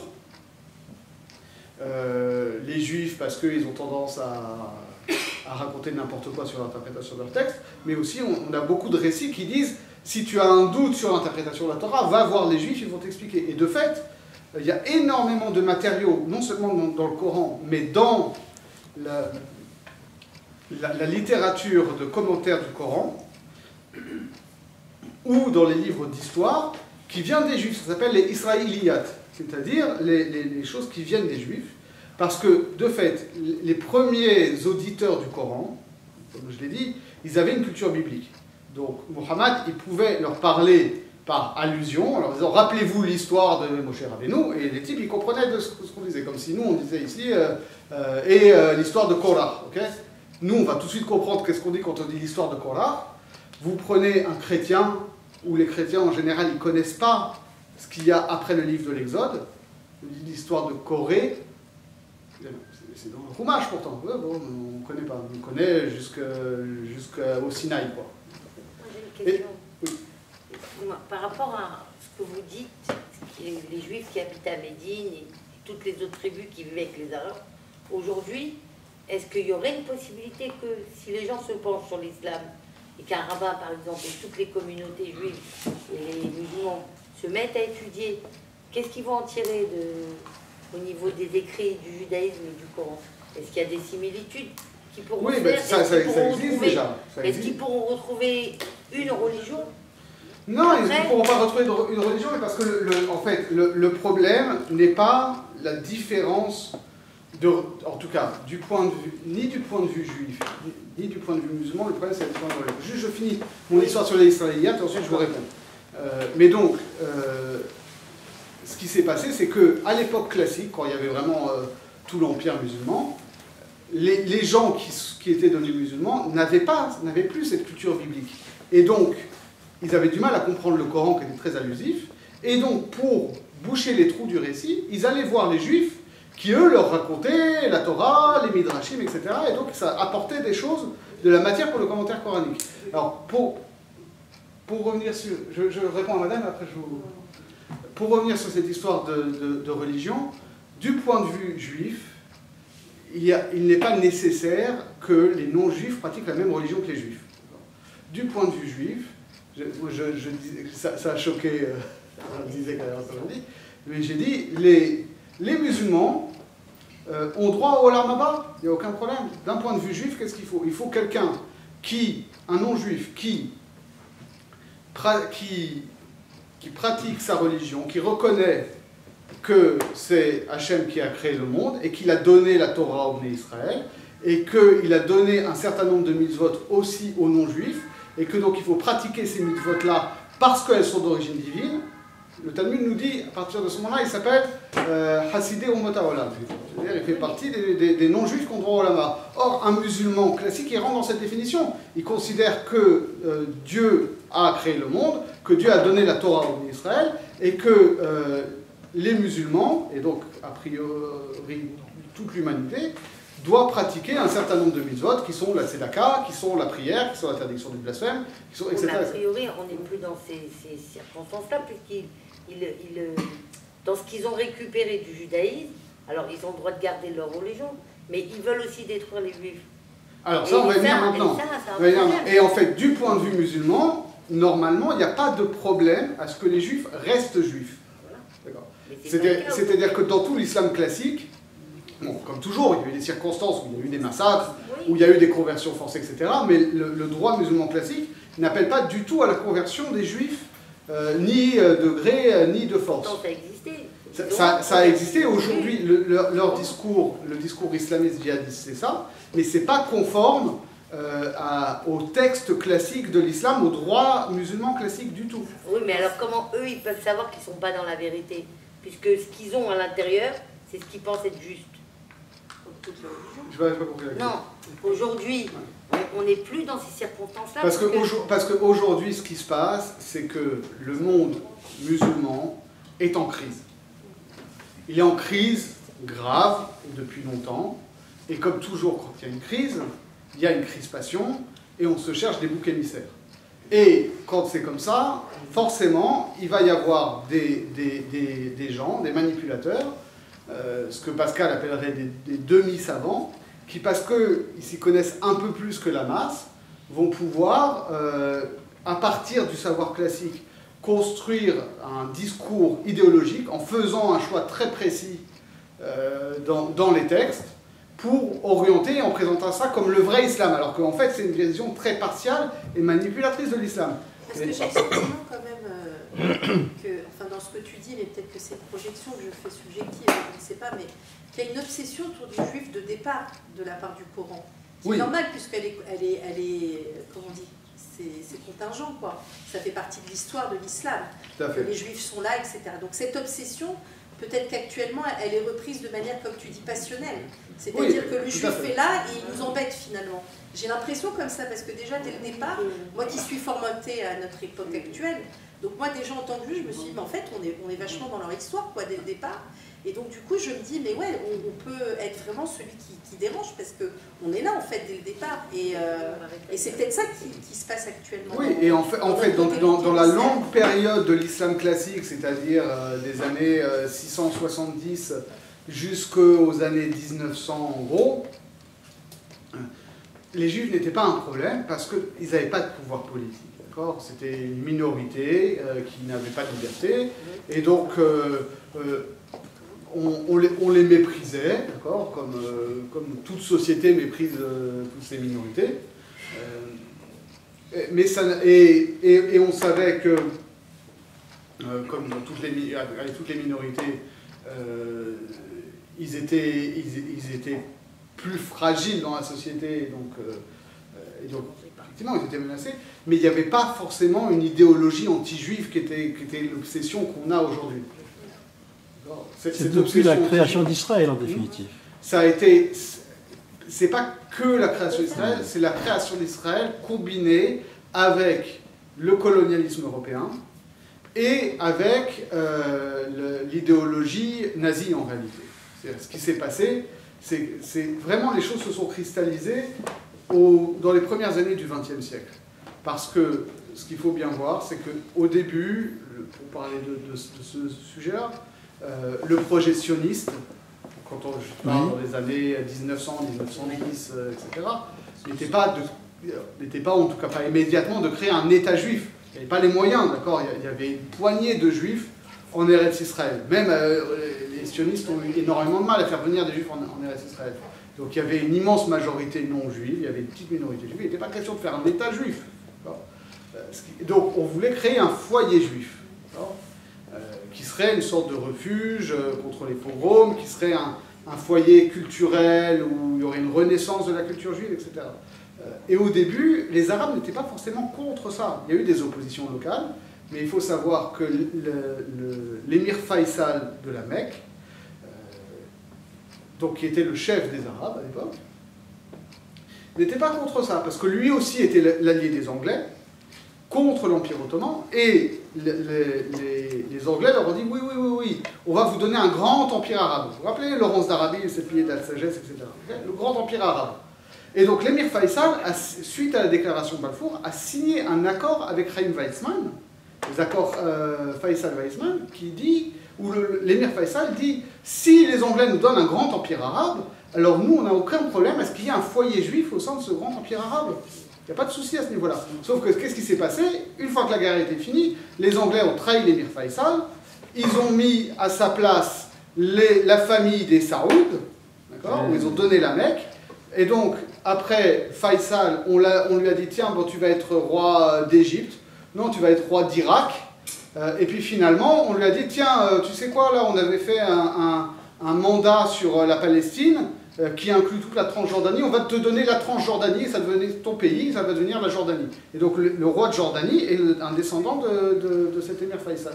Okay, mais à la base, il aurait dû être le roi de tout le monde arabe. Et donc, comme ça faisait déjà des décennies que les Anglais étaient en train de grignoter tout le Moyen-Orient, que ce soit en Irak, que ce soit en Perse, etc., à obtenir, à l'anglaise, comme on connaît à Hong Kong et tout, c'est obtenir des monopoles commerciaux, des exemptions diplomatiques, etc., et où il y avait déjà beaucoup d'agitation. Donc les Arabes se sont dit, ok, ça c'est clair que, en fait, le sionisme est un avatar du colonialisme anglais. Et ce qui s'est passé ensuite, c'est qu'il y a eu l'émergence du fascisme et du nazisme en Europe, qui a été perçu dans le monde arabe, en particulier par les réformistes ou révolutionnaires, notamment les frères musulmans, qui eux avaient un projet de revivifier la société musulmane contre les vieux pouvoirs arabes sclérosés qui se compromettaient avec le colonisateur, etc. Et donc, eux, ils ont vu dans le fascisme et dans l'hitlérisme un contre-modèle à l'impérialisme anglais, puisque les nazis étaient contre les Anglais. Donc eux, ils se sont rangés du côté des nazis. Eh oui. Mais il faut bien, je vais sans doute choquer si je dis ça, nous, ça nous paraît évident que le nazisme, c'est le mal absolu. Mais il faut bien comprendre que dans les années 30, c'est clair pour personne. Okay, et que chez nous, c'est devenu clair très tard. C'est-à-dire, nous, en tant que juifs, ça a été clair depuis le début. Okay. En tant que Français, à la base, le nazisme, c'est un problème parce qu'ils nous ont fait la guerre et qu'il y a eu l'occupation et que l'occupation, les Français ont souffert sous l'occupation. Okay. Mais l'idée que le nazisme, c'est mal parce qu'il y a eu la Shoah, c'est quelque chose qui arrive tard en France. D'accord ? Moi, je suis en train de travailler un peu en ce moment sur l'histoire de la mémoire de la Shoah. Il faut bien voir que après-guerre, nuit et brouillard, etc., ça se focalise sur les questions de la déportation. La déportation des Français, les résistants, les réfractaires au STO, etc., les communistes. On ne parle pas de la Shoah. Et on ne parle pas de Vichy, de la collaboration, etc. Il n'y a pas eu de collaboration. La collaboration, c'est une notion qui arrive au milieu des années 70 avec les travaux des historiens américains. On commence à parler de vraiment le système collaborationniste Vichy, et que non, ça n'a pas été les gentils Français contre les méchants nazis, mais qu'il y a eu des méchants Français qui étaient les alliés des nazis. Ça arrive donc 30 ans après la guerre. Et la conscience de ce qu'on appelle la Shoah, ça arrive au début des années 80. C'est-à-dire, la série Holocauste qui vraiment éveille les consciences, c'est 79. Le film Shoah de Lanzmann, c'est 85. La création du mémorial de la Shoah, c'est pareil, c'est au début des années 80. Le mémorial des enfants, des déportés juifs, etc. de Clark, c'est le début des années 80. Et après, ça va être les procès Touvier, Barbie, Papon, et on arrive à la déclaration de Chirac-Oveldiv qui reconnaît la responsabilité de la France. Mais c'est tardif. Et ça a pu se faire parce qu'il y a eu la construction européenne, parce que la France a souffert du nazisme, s'est construit dans un imaginaire anti-nazi, de résistants, et qu'il y a eu un vrai travail de mea culpa sur ces choses-là. C'est quelque chose... Par exemple, les États-Unis n'ont pas cette histoire-là, d'accord? Les États-Unis, eux, ils étaient extérieurs à tout ça. Et ils ont fait la guerre aux nazis, ils sont arrivés, et ils ont, dans leur idée, gagné la guerre. Les Américains ont complètement oublié que c'est pas eux qui ont libéré Berlin, et que c'est pas eux qui ont libéré Auschwitz, ok? Les Américains sont persuadés qu'ils ont gagné tout seuls la guerre contre les nazis.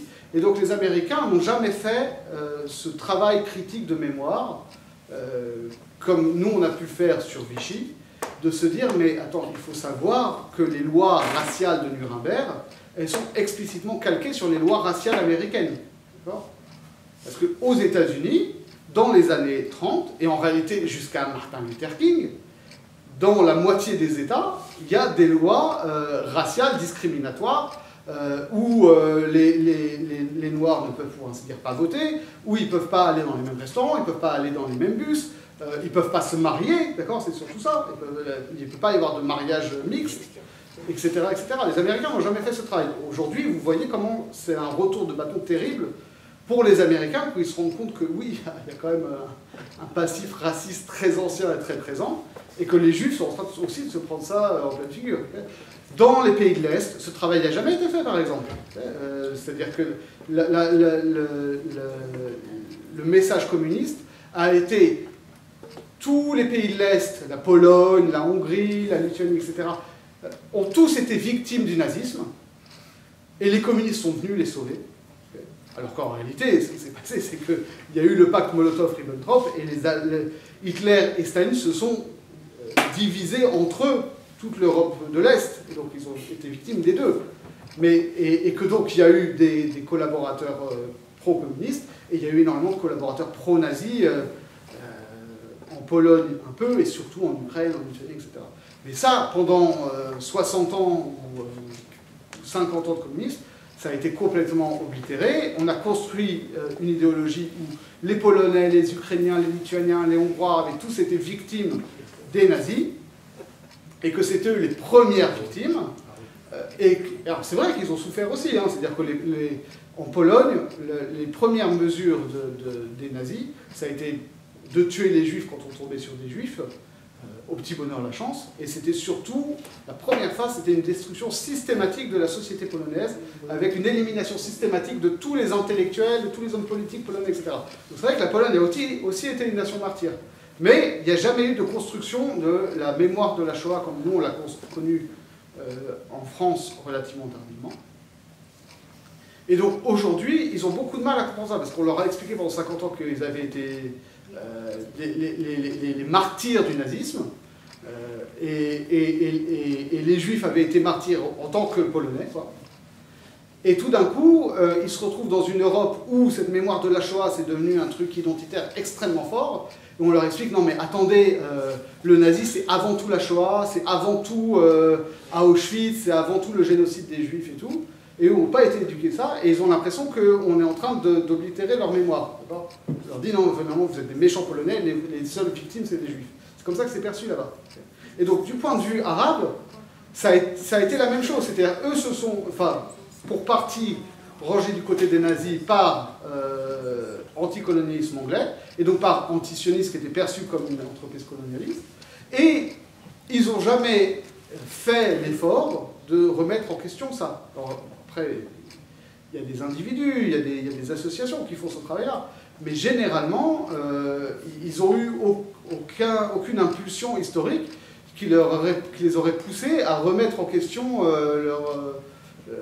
leur rejet du colonialisme britannique. Il n'y a pas de raison, puisque de toute façon, ils en souffrent encore aujourd'hui. C'est les Américains qui ont remplacé les Britanniques, mais c'est toujours le même système. Donc il n'y a pas de raison mécanique qu'ils fassent cet effort d'aggiornamento. Tu parles de l'islam. Oui, des pays arabes en général. Et en ce moment, l'islam, comme dans les pays arabes aujourd'hui, il y a eu un échec du socialisme, il y a eu un échec du nationalisme arabe. Or aujourd'hui, l'islam est perçu comme l'outil qui va enfin redonner sa prééminence au monde arabe. Il y a une division quand même entre les chiites et les sunnites. Oui, alors il y a une division. Vous n'en parlez pas. Alors j'en parle pas parce que c'est pas forcément le sujet, et puis ça reviendrait très loin, mais c'est aussi passionnant. Et d'ailleurs, ce qui est très frappant, c'est justement dans la propagande antisémite musulmane aujourd'hui, il y a une grande différence entre les deux. C'est-à-dire qu'aujourd'hui, les islamistes sunnites vont aller chercher dans le Coran ou dans le hadith. Et dans le hadith, il n'y a pas beaucoup de passages anti-juifs, il y en a peut-être 2 ou 3, mais c'est toujours les mêmes qui sont répétés à l'envi. Ils vont aller chercher des trucs pour construire un discours antisémite, et en réalité, ils prennent un discours antisémite de type nazi, et ils vont chercher des citations coraniques pour agrémenter ça, d'accord? Mais le fond structurel, c'est du nazisme. Ça, c'est comme ça que ça se passe dans le discours salafiste, sunnite, etc. Chez les chiites, et en particulier chez les Iraniens, puisque c'est aujourd'hui le seul vrai pouvoir politique chiite, c'est les Iraniens, le discours n'est pas du tout comme ça.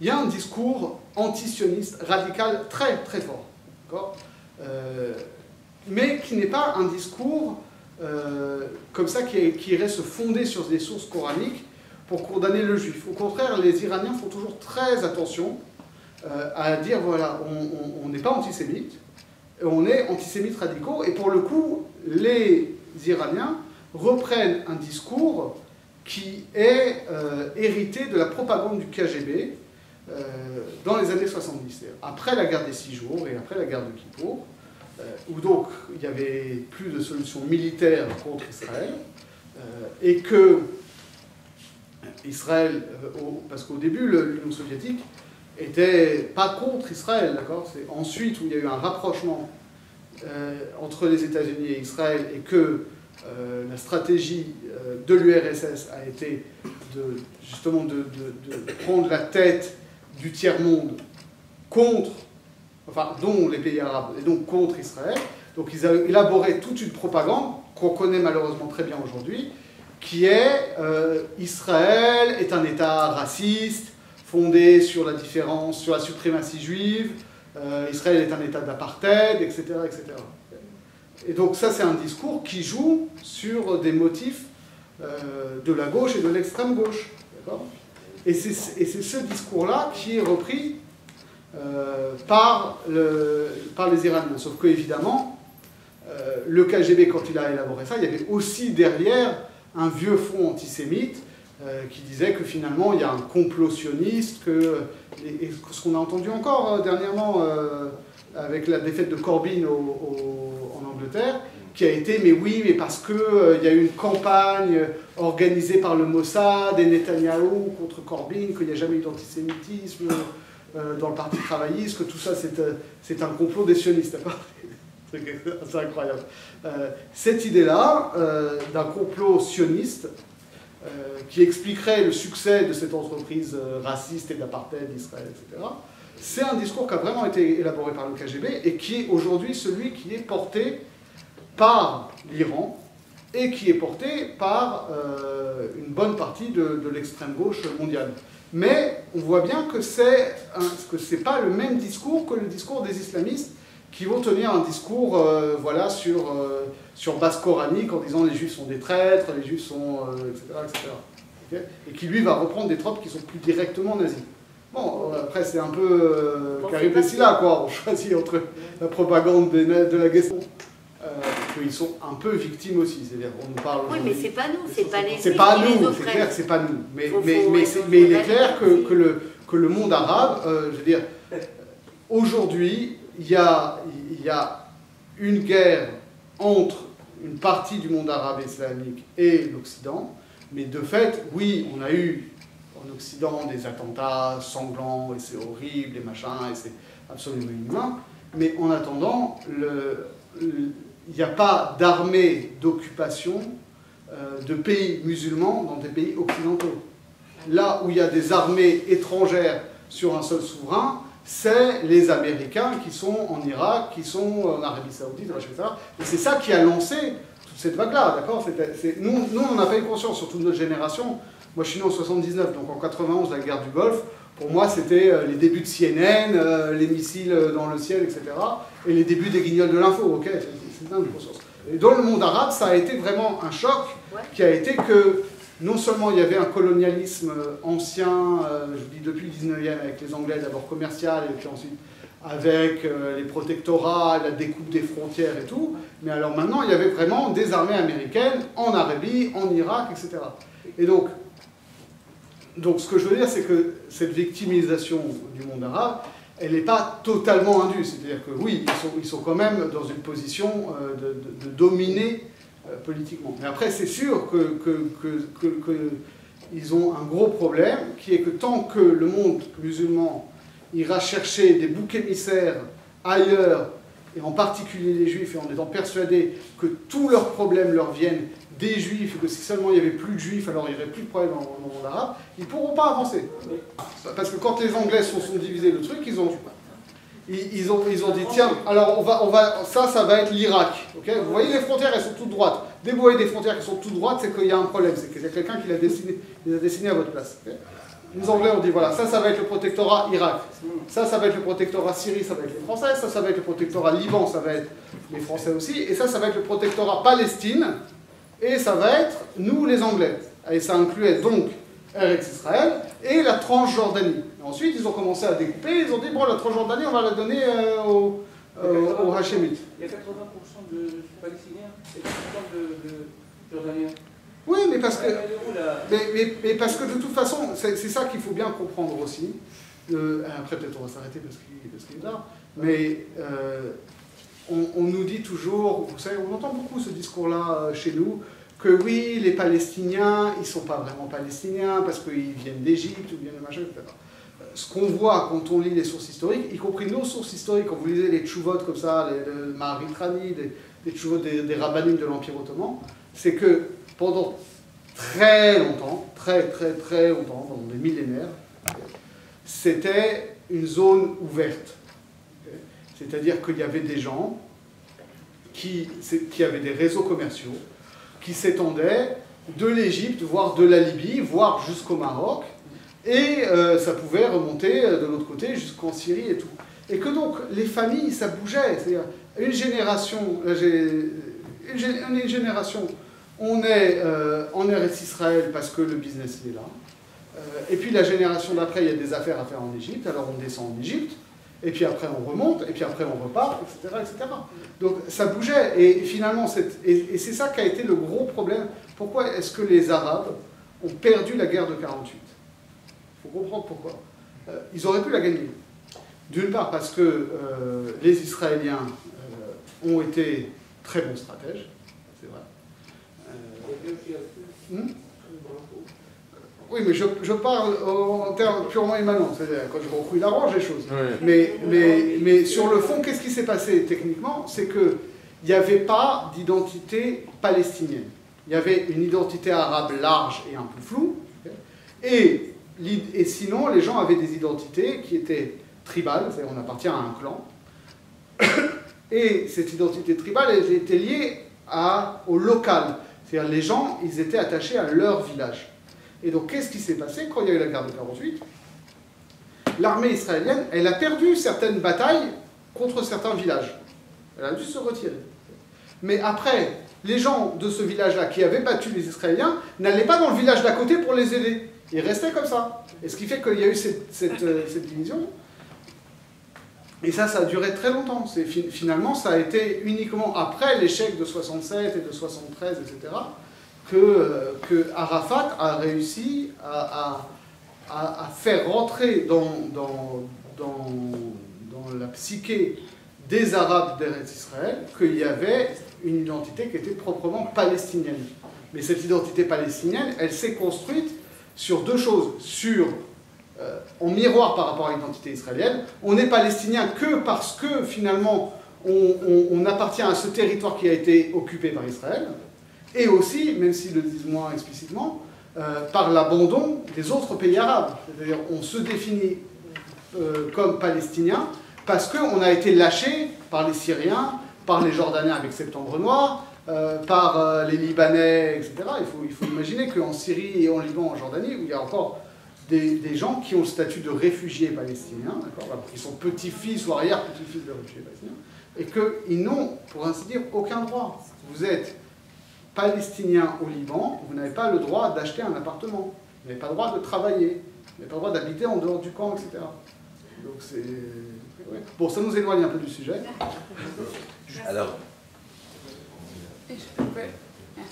J'avais une question un tout petit peu plus historique, c'est comment est-ce que Mohammed, quand il a commencé son discours qui était théologique et qui semble pacifiste, même s'il s'est fait virer de chez lui et qu'il pouvait y avoir de la rage, comment est-ce qu'on est passé à un discours qui était beaucoup plus guerrier, puisqu'on a basculé dans la création de l'islam à travers une guerre et à travers un empire, et comment est-ce qu'on est... Et c'était très politique aussi.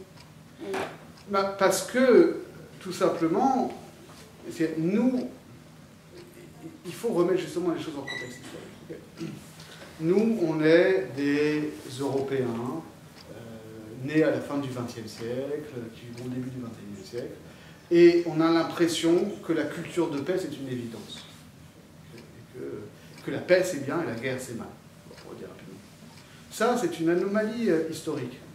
C'est-à-dire que vous prenez toute l'histoire française jusqu'en 1940, où on s'est fait massacrer, c'est la fierté militaire, etc. D'accord, vous regardez tous les monuments des morts pour la France, de la guerre de 14-18, etc. C'est une culture très militariste. Et regardez les États-Unis aujourd'hui. Les États-Unis, c'est une culture très militariste. Et donc, l'Occident médiéval ou moderne était une culture très militariste. On faisait la guerre tout le temps, et faire la guerre c'était bien, et c'était faire l'œuvre de Dieu, etc. Et donc, dans le milieu arabe de cette époque-là, on n'arrête pas de se faire la guerre. Et faire la guerre est une vertu virile. Donc, la guerre, c'est bien. Donc, c'est pas anormal que Muhammad, ayant eu les moyens politiques, le nombre d'hommes pour pouvoir mener une guerre contre les gens qu'il avait persécutés pour imposer quelque chose qu'il estimait être la vérité et un nouvel ordre théologico-politique, pourquoi est-ce qu'il ne l'aurait pas fait? S'il ne l'avait pas fait, de toute façon, il serait fait écraser. Et ce qu'il faut bien voir aussi, c'est que c'est quelque chose qui s'est répété après sa mort. Parce qu'après sa mort, il y a eu beaucoup de luttes de pouvoir entre ses compagnons. Et que notamment, ça aurait dû être, en toute logique, son gendre et cousin Ali qui aurait dû lui succéder. Et Ali s'est fait complètement mettre de côté. Parce qu'on a la bande d'Abou Bakr a réussi à imposer Abou Bakr, à faire élire Abou Bakr de force, alors que Ali et le reste de la famille du prophète étaient encore en train de faire la toilette mortuaire de Muhammad. Okay, il n'était pas encore enterré. Et ce qui s'est passé, c'est que juste après l'élection d'Abou Bakr, donc il y avait des contestations internes, et surtout il y avait énormément de tribus arabes tout autour qui n'ont pas accepté cette élection. Parce qu'il y en a une partie qui a dit, écoutez, nous on était musulmans parce qu'il y avait Muhammad. Il n'y a plus Muhammad, il n'y a plus l'islam. Il y en a qui ont dit, bon, nous on reste musulmans en termes de religion. On continue à faire la prière, on continue à faire le pèlerinage, etc. Mais on ne va pas payer l'impôt à Abou Bakr, on ne sait pas d'où il sort ce type, il n'a pas de légitimité. Donc on ne paye pas l'impôt. Et il y a plein de tribus arabes aussi, ah oui, j'ai oublié le nom de la bataille où il y a eu, justement, c'était notamment avec un autre prophète qui s'appelait Moussaïlima, qui était à Yamama. Et eux, ils disaient, écoutez, nous, on n'a jamais été musulmans, on n'a rien à voir avec vous. On reste des Arabes au-delà. Abou Bakr, dès son élection, a lancé une guerre. D'abord, il a été attaqué par certaines de ses tribus, et en retour, il a lancé une guerre tous azimuts contre toutes les tribus arabes qui n'acceptaient pas son pouvoir. S'il n'avait pas fait ça, il n'y aurait pas eu d'islam. Ça aurait disparu comme ça, assez rapidement. Donc l'islam n'a survécu que parce qu'il a fait la guerre, et qu'il a gagné la guerre. et que de fait, ensuite il a fait la guerre à l'Empire perse, et qu'il a fait la guerre à l'Empire byzantin, et que donc ça a été, voilà, l'islam a survécu parce qu'il a gagné la guerre. Mais si je peux me permettre la comparaison, je vais peut-être choquer, mais vous voyez bien qu'en Israël aussi, il y a cette culture très militariste. Vous allez dans des lycées religieux, où vous avez le directeur qui a un pistolet à la ceinture, et qu'on vous explique que le modèle religieux qu'on donne aux élèves, c'est le Rav de l'armée. C'est pas le Rav du Beth Midrash. C'est une culture où nous, on peut avoir peut-être un peu de mal. Il y a des gens qui trouvent ça très bien. C'est en danger. Il n'y a pas le contexte. C'est pas dans un but de conquête. C'est le contexte qui veut ça. C'est en danger. La nuance, c'est pas de la conquête. Oui et non. C'est-à-dire que dans les milieux sionistes religieux, il y a quand même cette célébration de la guerre de 67, de la prise de Jérusalem. C'est pas de l'ordre de pas dans l'esprit de conquête. Voilà, mais il a voulu conquérir. Mais il faut bien comprendre que toutes les civilisations ont toujours, à la fois, sauf en Europe, ou l'Europe des quelques dernières décennies, toutes les civilisations ont à chaque fois présenter la guerre comme quelque chose qui est moins bien que la paix, que tout le monde veut la paix, et qu'on ne fait la guerre que par nécessité, et qu'on fait la guerre que pour se défendre. En France, on appelle ça le ministère de la Défense. Et ça va à Ghana d'Israël, et tout le monde appelle ça la défense. Mais en même temps, il y a une culture militariste. Et aujourd'hui, d'ailleurs, l'argument des djihadistes, c'est du même type. C'est-à-dire, ils disent il y a deux types de djihad. Il y a un djihad offensif, dont les règles sont très strictes, qui ne peuvent pas être déclarées par n'importe qui. Et il y a un djihad défensif, que si on a agressé, on a une obligation de se défendre. Okay, sauf que, effectivement, après, les paramètres varient. C'est-à-dire que, qu'est-ce qu'on appelle une agression? Qui est-ce qui peut décider que c'est une agression? Qui est-ce qui peut décider de prendre des armes? Et quelles sont les cibles légitimes, etc. Mais si on compare avec la création du christianisme, il n'y a pas eu... Enfin, ces guerres-là, elles se sont faites parce qu'il a convaincu des royaumes, et ces royaumes-là qui ont fait la guerre et qui ont imposé le christianisme derrière. Mais c'est la même histoire, et ils n'ont pas fait la guerre... Enfin, Jésus n'a jamais fait la guerre, déjà. Et donc, pour moi, c'est possible. C'est pas évident que le prophète lui-même aurait été belliqueux. Le problème de Jésus, c'est qu'il s'est fait tuer assez rapidement. Pour revenir sur le problème de la filiation par rapport à Ishmaël, le fait que les Arabes se réclament d'Ishmaël, est-ce que premièrement, c'est quelque chose qu'on retrouve dans le Coran ou ça existe dans les sources arabes pré-islamiques? C'est quelque chose qui a été inventé par le Coran, on va dire. Le problème, c'est qu'on n'a pour ainsi dire pas de sources arabes pré-islamiques. Il y a des poèmes. On a quelques poèmes. Poèmes pré-islamiques arabes. Il y a autre chose à part les mots arabes. Non, mais déjà, il y a beaucoup de poèmes pré-islamiques. Mais là, il y a une question qui se pose. Il y a quelques textes historiques. On connaît très bien. Mais on ne sait pas si ces textes n'ont pas été réécrits à la sauce musulmane après. Alors, on a des inscriptions. Non, mais écoutez, regardez, moi, j'ai posé la question. Apparemment, il n'y a pas de source claire. Et d'ailleurs, Rambam dit que la plupart, c'est vrai que les Bnei Ishmael sont des Arabes, mais que la plupart des Arabes ne sont pas des Bnei Ishmael, mais sont des Bnei Ketura. Et d'après le Midrash, Ketura, c'est en fait Agar qui s'est remariée après Abraham. Mais en fait, ça, les Arabes le disent eux-mêmes. Les Arabes disent eux-mêmes que tous les Arabes ne descendent pas d'Ishmaël, que les Arabes du Nord descendent d'Ishmaël, mais pas les Arabes du Sud. Et alors, il deviendrait d'où alors? C'est d'autres tribus qui vivent là. Alors quand l'ange dit qu'il viendra de toi un peuple de sauvages Ishmael, c'est qui alors ce peuple de sauvages? Je dis pas ça pour... Déjà, je suis pas sûr qu'il fasse très bien comme ça. Non, Péré Adam, c'est ça. Je sais pas quoi. Non, mais il y a le terme Péré Adam qui veut dire des gens un peu dynamique, un peu peut-être frustre, mais bon, le sauvage, c'est pas... C'est pas la bonne traduction. Et alors, c'est qui ce peuple-là? Parce que de fait, de la même manière que finalement Abraham a été Hamon Goïm, sans qu'ils descendent tous de lui forcément, mais par son influence. De la même manière, Ishmaël a pris le leadership de toutes les autres tribus arabes, puisque c'est lui qui a construit la Mecque après... Mais tout le monde sait que Ishmaël, il a un lien avec les Arabes. C'est d'où ça sort. Il n'y a pas de preuve, il n'y a rien. Oui, mais non, il n'y a pas de source. Si, bah, déjà, il y a les sources bibliques. Des Arabes, ça peut être chez nous, dans notre on dit dans le Tanakh, il y a le mot Aravi. On retrouve dans Nehemia. On parle d'Aravi. Et là-bas, on dit c'est quoi Aravi? C'est en fait l'habitant de la Arava.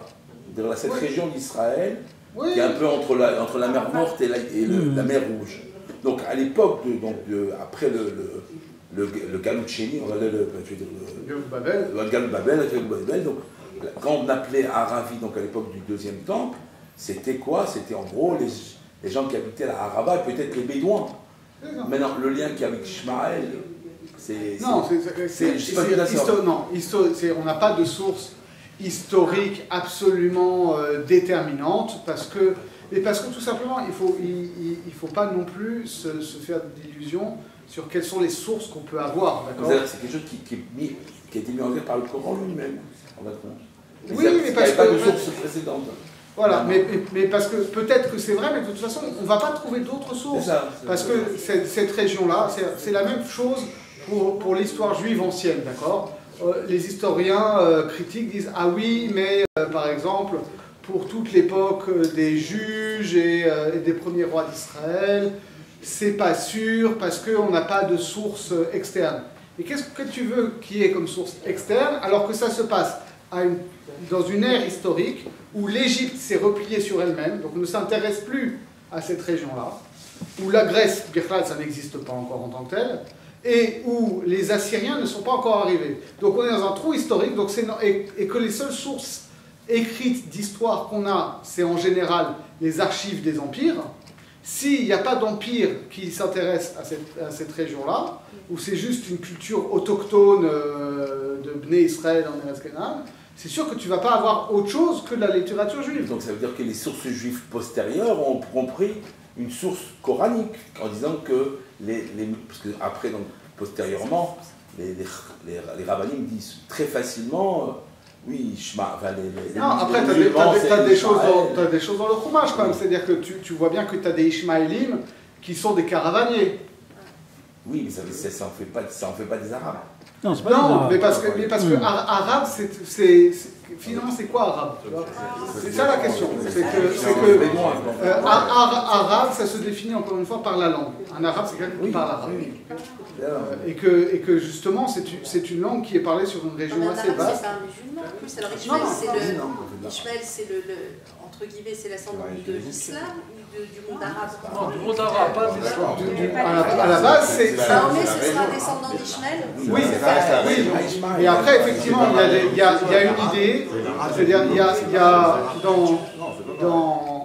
chez les Ismaéliens, les Ismaéliens, c'est pas des descendants d'Ishmaël chez nous, mais c'est une branche du chiisme qui est très branchée qui a fondé un empire, l'empire fatimide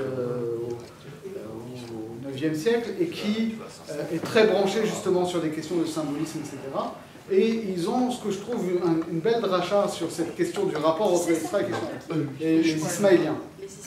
Ils disent, pourquoi est-ce que justement dans le Coran il y a cette hésitation entre est-ce que c'est Yitzhak ou est-ce que c'est Ishmaël qui a été sacrifié?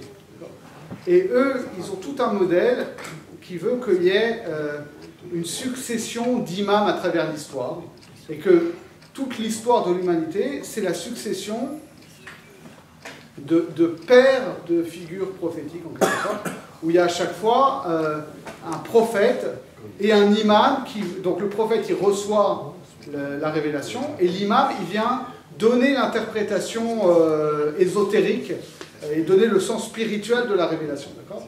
Et donc, par exemple, c'était Moshe et Aaron, par exemple, vous voyez? Et donc, normalement, il y a Abraham, qui est prophète, et il doit avoir un imam. Et en réalité, dit le modèle ismaélien, il n'y a pas un imam, il y a deux imams. il y a un imam révélé, c'est Yitzhak, et il y a un imam caché, qui est Ishmaël. Et donc, c'est pour ça que le Coran est ambigu, parce que, en quelque sorte, le sacrifice était la consécration du fils d'Abraham comme imam, et qu'il y a eu une double consécration, que Yitzhak a été instauré imam révélé, et ça a donné toute la lignée des bénis d'Israël, et que, par ailleurs, il y a une tradition que Ishmaël a été aussi institué imam caché, et que les descendants d'Ishmaël ont été porteurs d'une tradition ésotérique, et que l'islam, pourquoi est-ce que de leur point de vue l'islam c'est la religion parfaite? Parce que c'est à ce moment-là que ces deux traditions, la tradition exotérique des Bnei Israël et la tradition ésotérique des Bnei Ishmaël, se sont conjointes dans un seul message. Et qu'ensuite ça s'est continué dans la lignée des imams chiites, évidemment. Parce qu'après, eux ils reproduisent ce schéma-là où il y a un islam révélé, qui pratique la plupart des gens, qui est l'islam sunnite, et qu'il y a un islam secret qui donne le sens spirituel de la chose, qui est l'islam chiite, et en particulier sous avertissement islamique.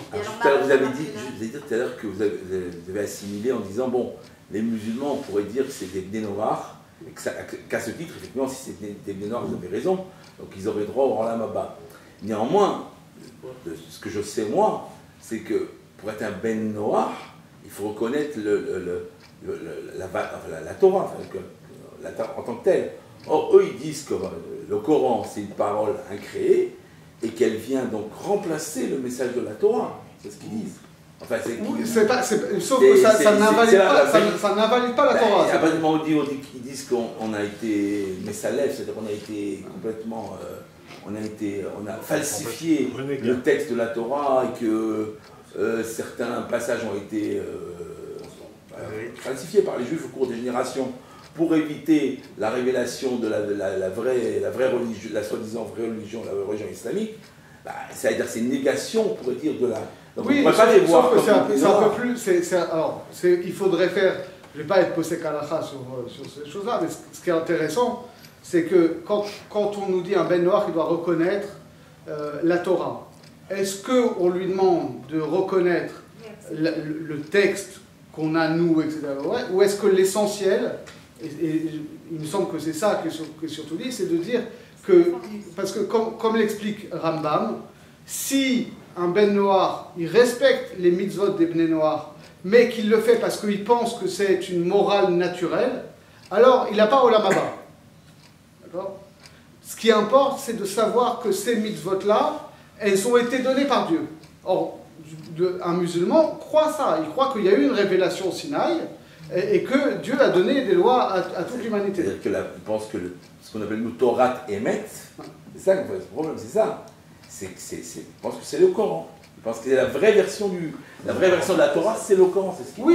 Oui, on peut dire ça comme ça. Mais je ne suis pas sûr que ça me d'une part, je ne suis pas sûr qu'en termes de la ça le disqualifie au terme de cette idée qu'il faut qu'il croit en une origine divine de la Torah. Et d'autre part, comme on l'a expliqué, tout ça s'est quand même construit sur beaucoup de malentendus et sur un manque de contact. Mais alors que si les relations le permettaient, si les relations politiques le permettaient, on aurait des bases dans le Coran et dans les textes islamiques classiques pour leur expliquer, attendez, la Torah qu'on a, elle n'est pas falsifiée à ce titre-là, elle est que parfois il y a des gens qui ont raconté n'importe quoi, mais le Coran lui-même, il dit que l'interprétation rabbinique, elle est bonne.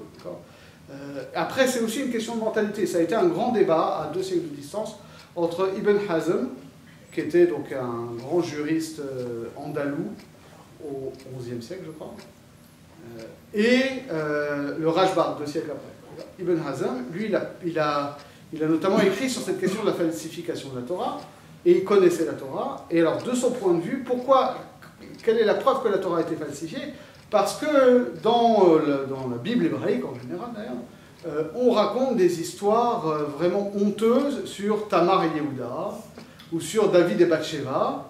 Or, ça c'est, dit Ibn Hazm, c'est impensable, parce que Yehuda c'était un prophète, et David c'était un prophète, alors ils n'ont jamais pu faire ça, etc. Donc ça c'est sûr, c'est une invention des Juifs. Okay, et Rajba lui dit, non, au contraire, c'est bien la preuve qu'on ne l'a pas falsifié, parce que nous aussi on aimerait bien qu'il soit impeccable, et que donc si on avait falsifié, on aurait enlevé tout ça, on aurait censuré. Si on ne l'a pas censuré, ça veut dire que c'est vrai. Mais on voit bien que c'est une question de mentalité, quoi. Par rapport à la perception qu'avaient les Juifs de l'islam, le Rambam parlait de Mohammed comme étant un Meshugar, enfin, il disait comme ça, Al-Magnoun, Al-Meshugar, le possédé. Oui. C'est le fou, quoi. En fait, mais parce que là, il reprend une expression qui est de la même manière que le Coran puis l'islam reprennent des stéréotypes négatifs sur les Juifs qu'ils n'ont pas inventés, mais qu'ils ont repris aux chrétiens.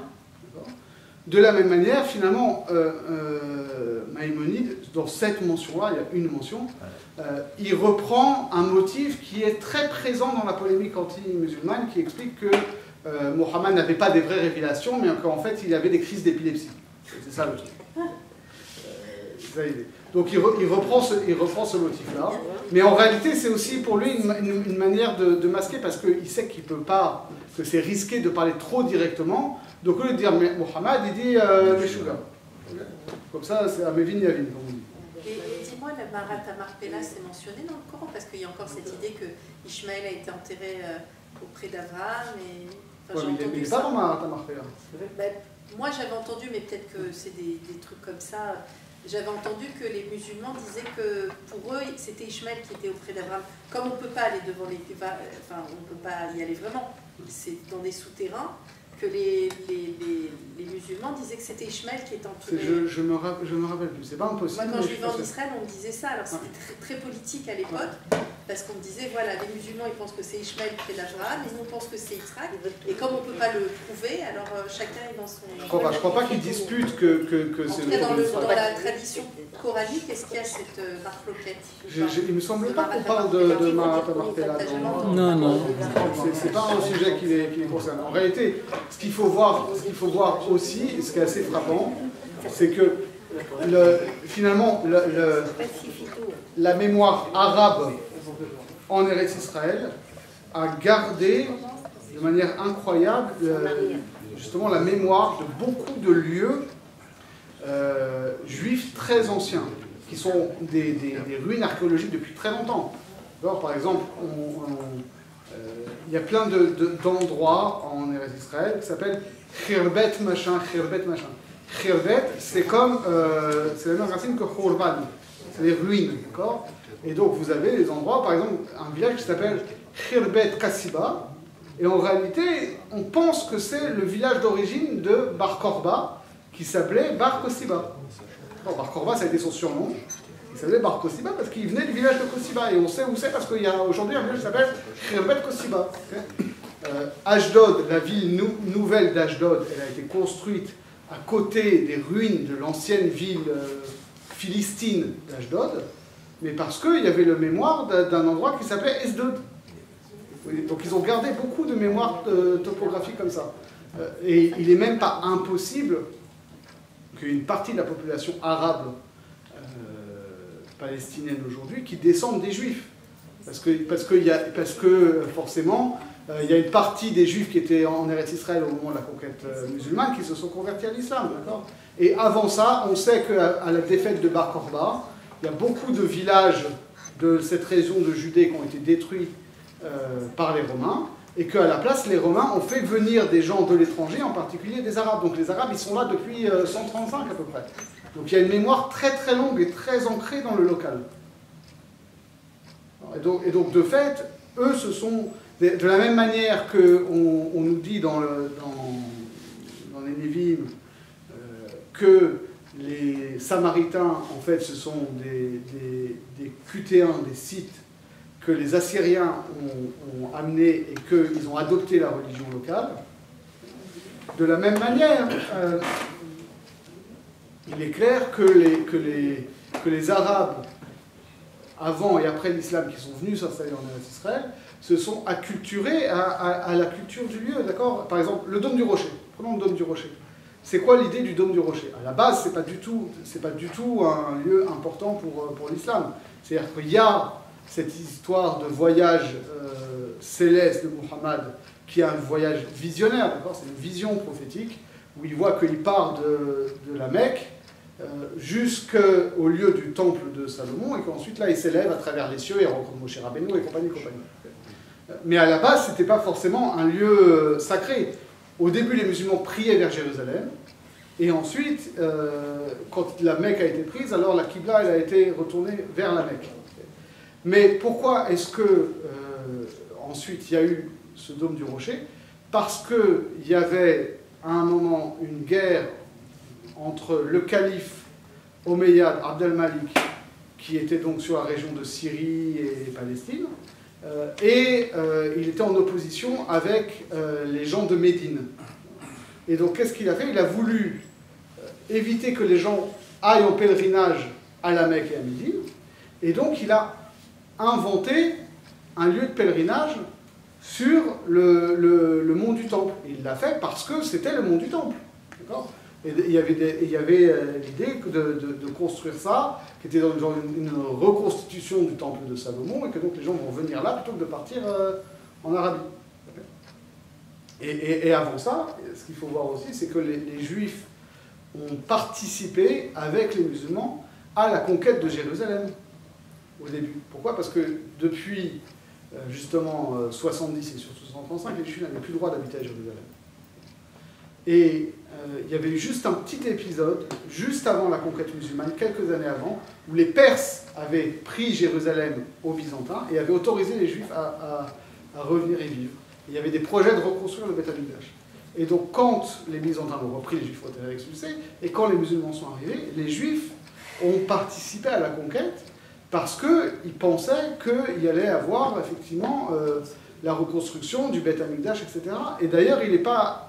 Ça, c'est des histoires, c'est très difficile de savoir après les sources, mais il y a certains historiens qui disent que finalement, l'islam des débuts n'était pas du tout l'islam classique qu'on connaît avec une division claire entre les juifs et les musulmans et les chrétiens, mais que finalement, il y avait un groupe beaucoup plus large de mouminimes, de croyants, que dans ces croyants-là, il y avait des gens qui suivaient la charia de Mohammed, et qu'il y avait des juifs, et qu'il y avait des chrétiens qui étaient...